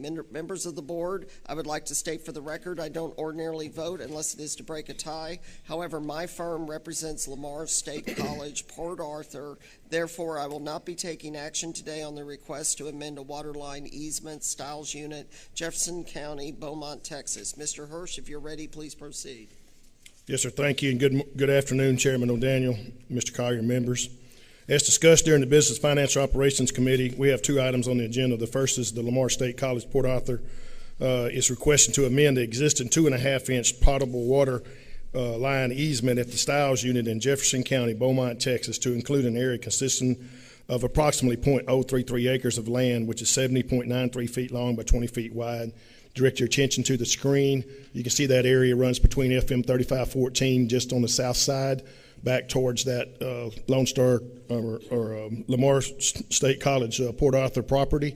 We actually own about a 70, 80-foot strip all the way down to US 69. Lamar State College Port Arthur has agreed to pay $500 compensation for a term of 30 years. This will be an expansion to an existing easement. I would like to point out the easement includes language requiring identification as grantee's responsibility in most favored nations clause. We recommend that the Texas Board of Criminal Justice approve the request to amend the waterline easement to Lamar State College Port Arthur. I stand available for any questions. Thank you, Mr. Hirsch. Are there any questions or comments from the board? Hearing none, thank you. Do I have a motion? Yes, Mr. Chairman. I move that the Texas Board of Criminal Justice approve the request to amend the waterline easement at the Styles Unit, Jefferson County, Beaumont, Texas, as presented. I have a motion. Is there a second? A motion has been made, has been seconded by Judge Francis. All those in favor say aye. Opposed? Motion passes. Please let the record show I abstain from voting on the request to amend a waterline easement, Styles Unit, Jefferson County, Beaumont, Texas. The next agenda item is the discussion, consideration, and possible action regarding proposed land transaction, request to sell land, Clements Trustee Camp 2, Brazoria County, Angleton, Texas. Mr. Hirsch, you may continue. Yes, sir. Union Pacific Railroad is requesting to purchase land at Clements Trustee Camp 2 in Missouri County, Missouri, Texas. The subject land consists of 12.019 acres of land, being 523,567 square feet. The land would be utilized to access routine maintenance of their railroad and add a separate line. If you'll direct your attention to the screen, you'll see the red and blue lines. The red line is the area that they currently own. The blue line just south of that or to the southwest of that would be the 50-foot strip that they're requesting to buy. Union Pacific has agreed to pay fair market value of $8,000 an acre for a total of $96,152. We recommend that the Texas Board of Criminal Justice approve the sale of the aforementioned 12.019 acres to the Union Pacific Railroad. I stand available for any questions. Thank you, Mr. Hirsch. Are there any questions or comments from the board? Thank you. Do I have a motion? Yes, Mr. Chairman. Yes, Mr. Chairman. I move that the Texas Board of Criminal Justice approve the request to sell land at the Clemens trustee camp to Brazoria County, Angleton, Texas, as presented. I have a motion. Is there a second? Second. A motion has been made. It has been seconded by Pastor Miles. All those in favor say aye. Aye. Opposed? Motion passes. Thank you, Mr. Hirsch. And I would like to thank all of you for coming here today and remind you that the next meeting of the Texas Board of Criminal Justice will be Friday, April 21st, 2023 in Austin, Texas. The board will reconvene at 1:05 to conduct executive session, which is closed to the public in accordance with the Texas Government Code, Section 551.074. Executive session will be conducted in the Nandina Room. The 227th meeting of the Texas Board of Criminal Justice is almost recessed. Okay, go ahead, Ambassador. Thank you, Mr. Chairman. I want to thank you very much for your kind words addressed to San Antonio and also to Pampa, which are my two centers of universe. If I may, I want to add two more facts. When you drive into San Antonio, you will see a sign that says, "Welcome to San Antonio Military City, USA." And that is because the Joint Base San Antonio is the largest military concentration. We have all kinds of services, including the Space Force present here. And the second one, if you fly into San Antonio, before you leave the secure area, you'll see San Antonio Museum of Art, which we are honored to have you and a few others visit this afternoon. So those are the two facts I want to mention, but nevertheless, I will sign a blank check for you, so you can just fill out the amount. You're going to need to after all those remarks. Okay, and with that, the 227th meeting of the Texas Board of Criminal Justice is now recessed. It is 1:03.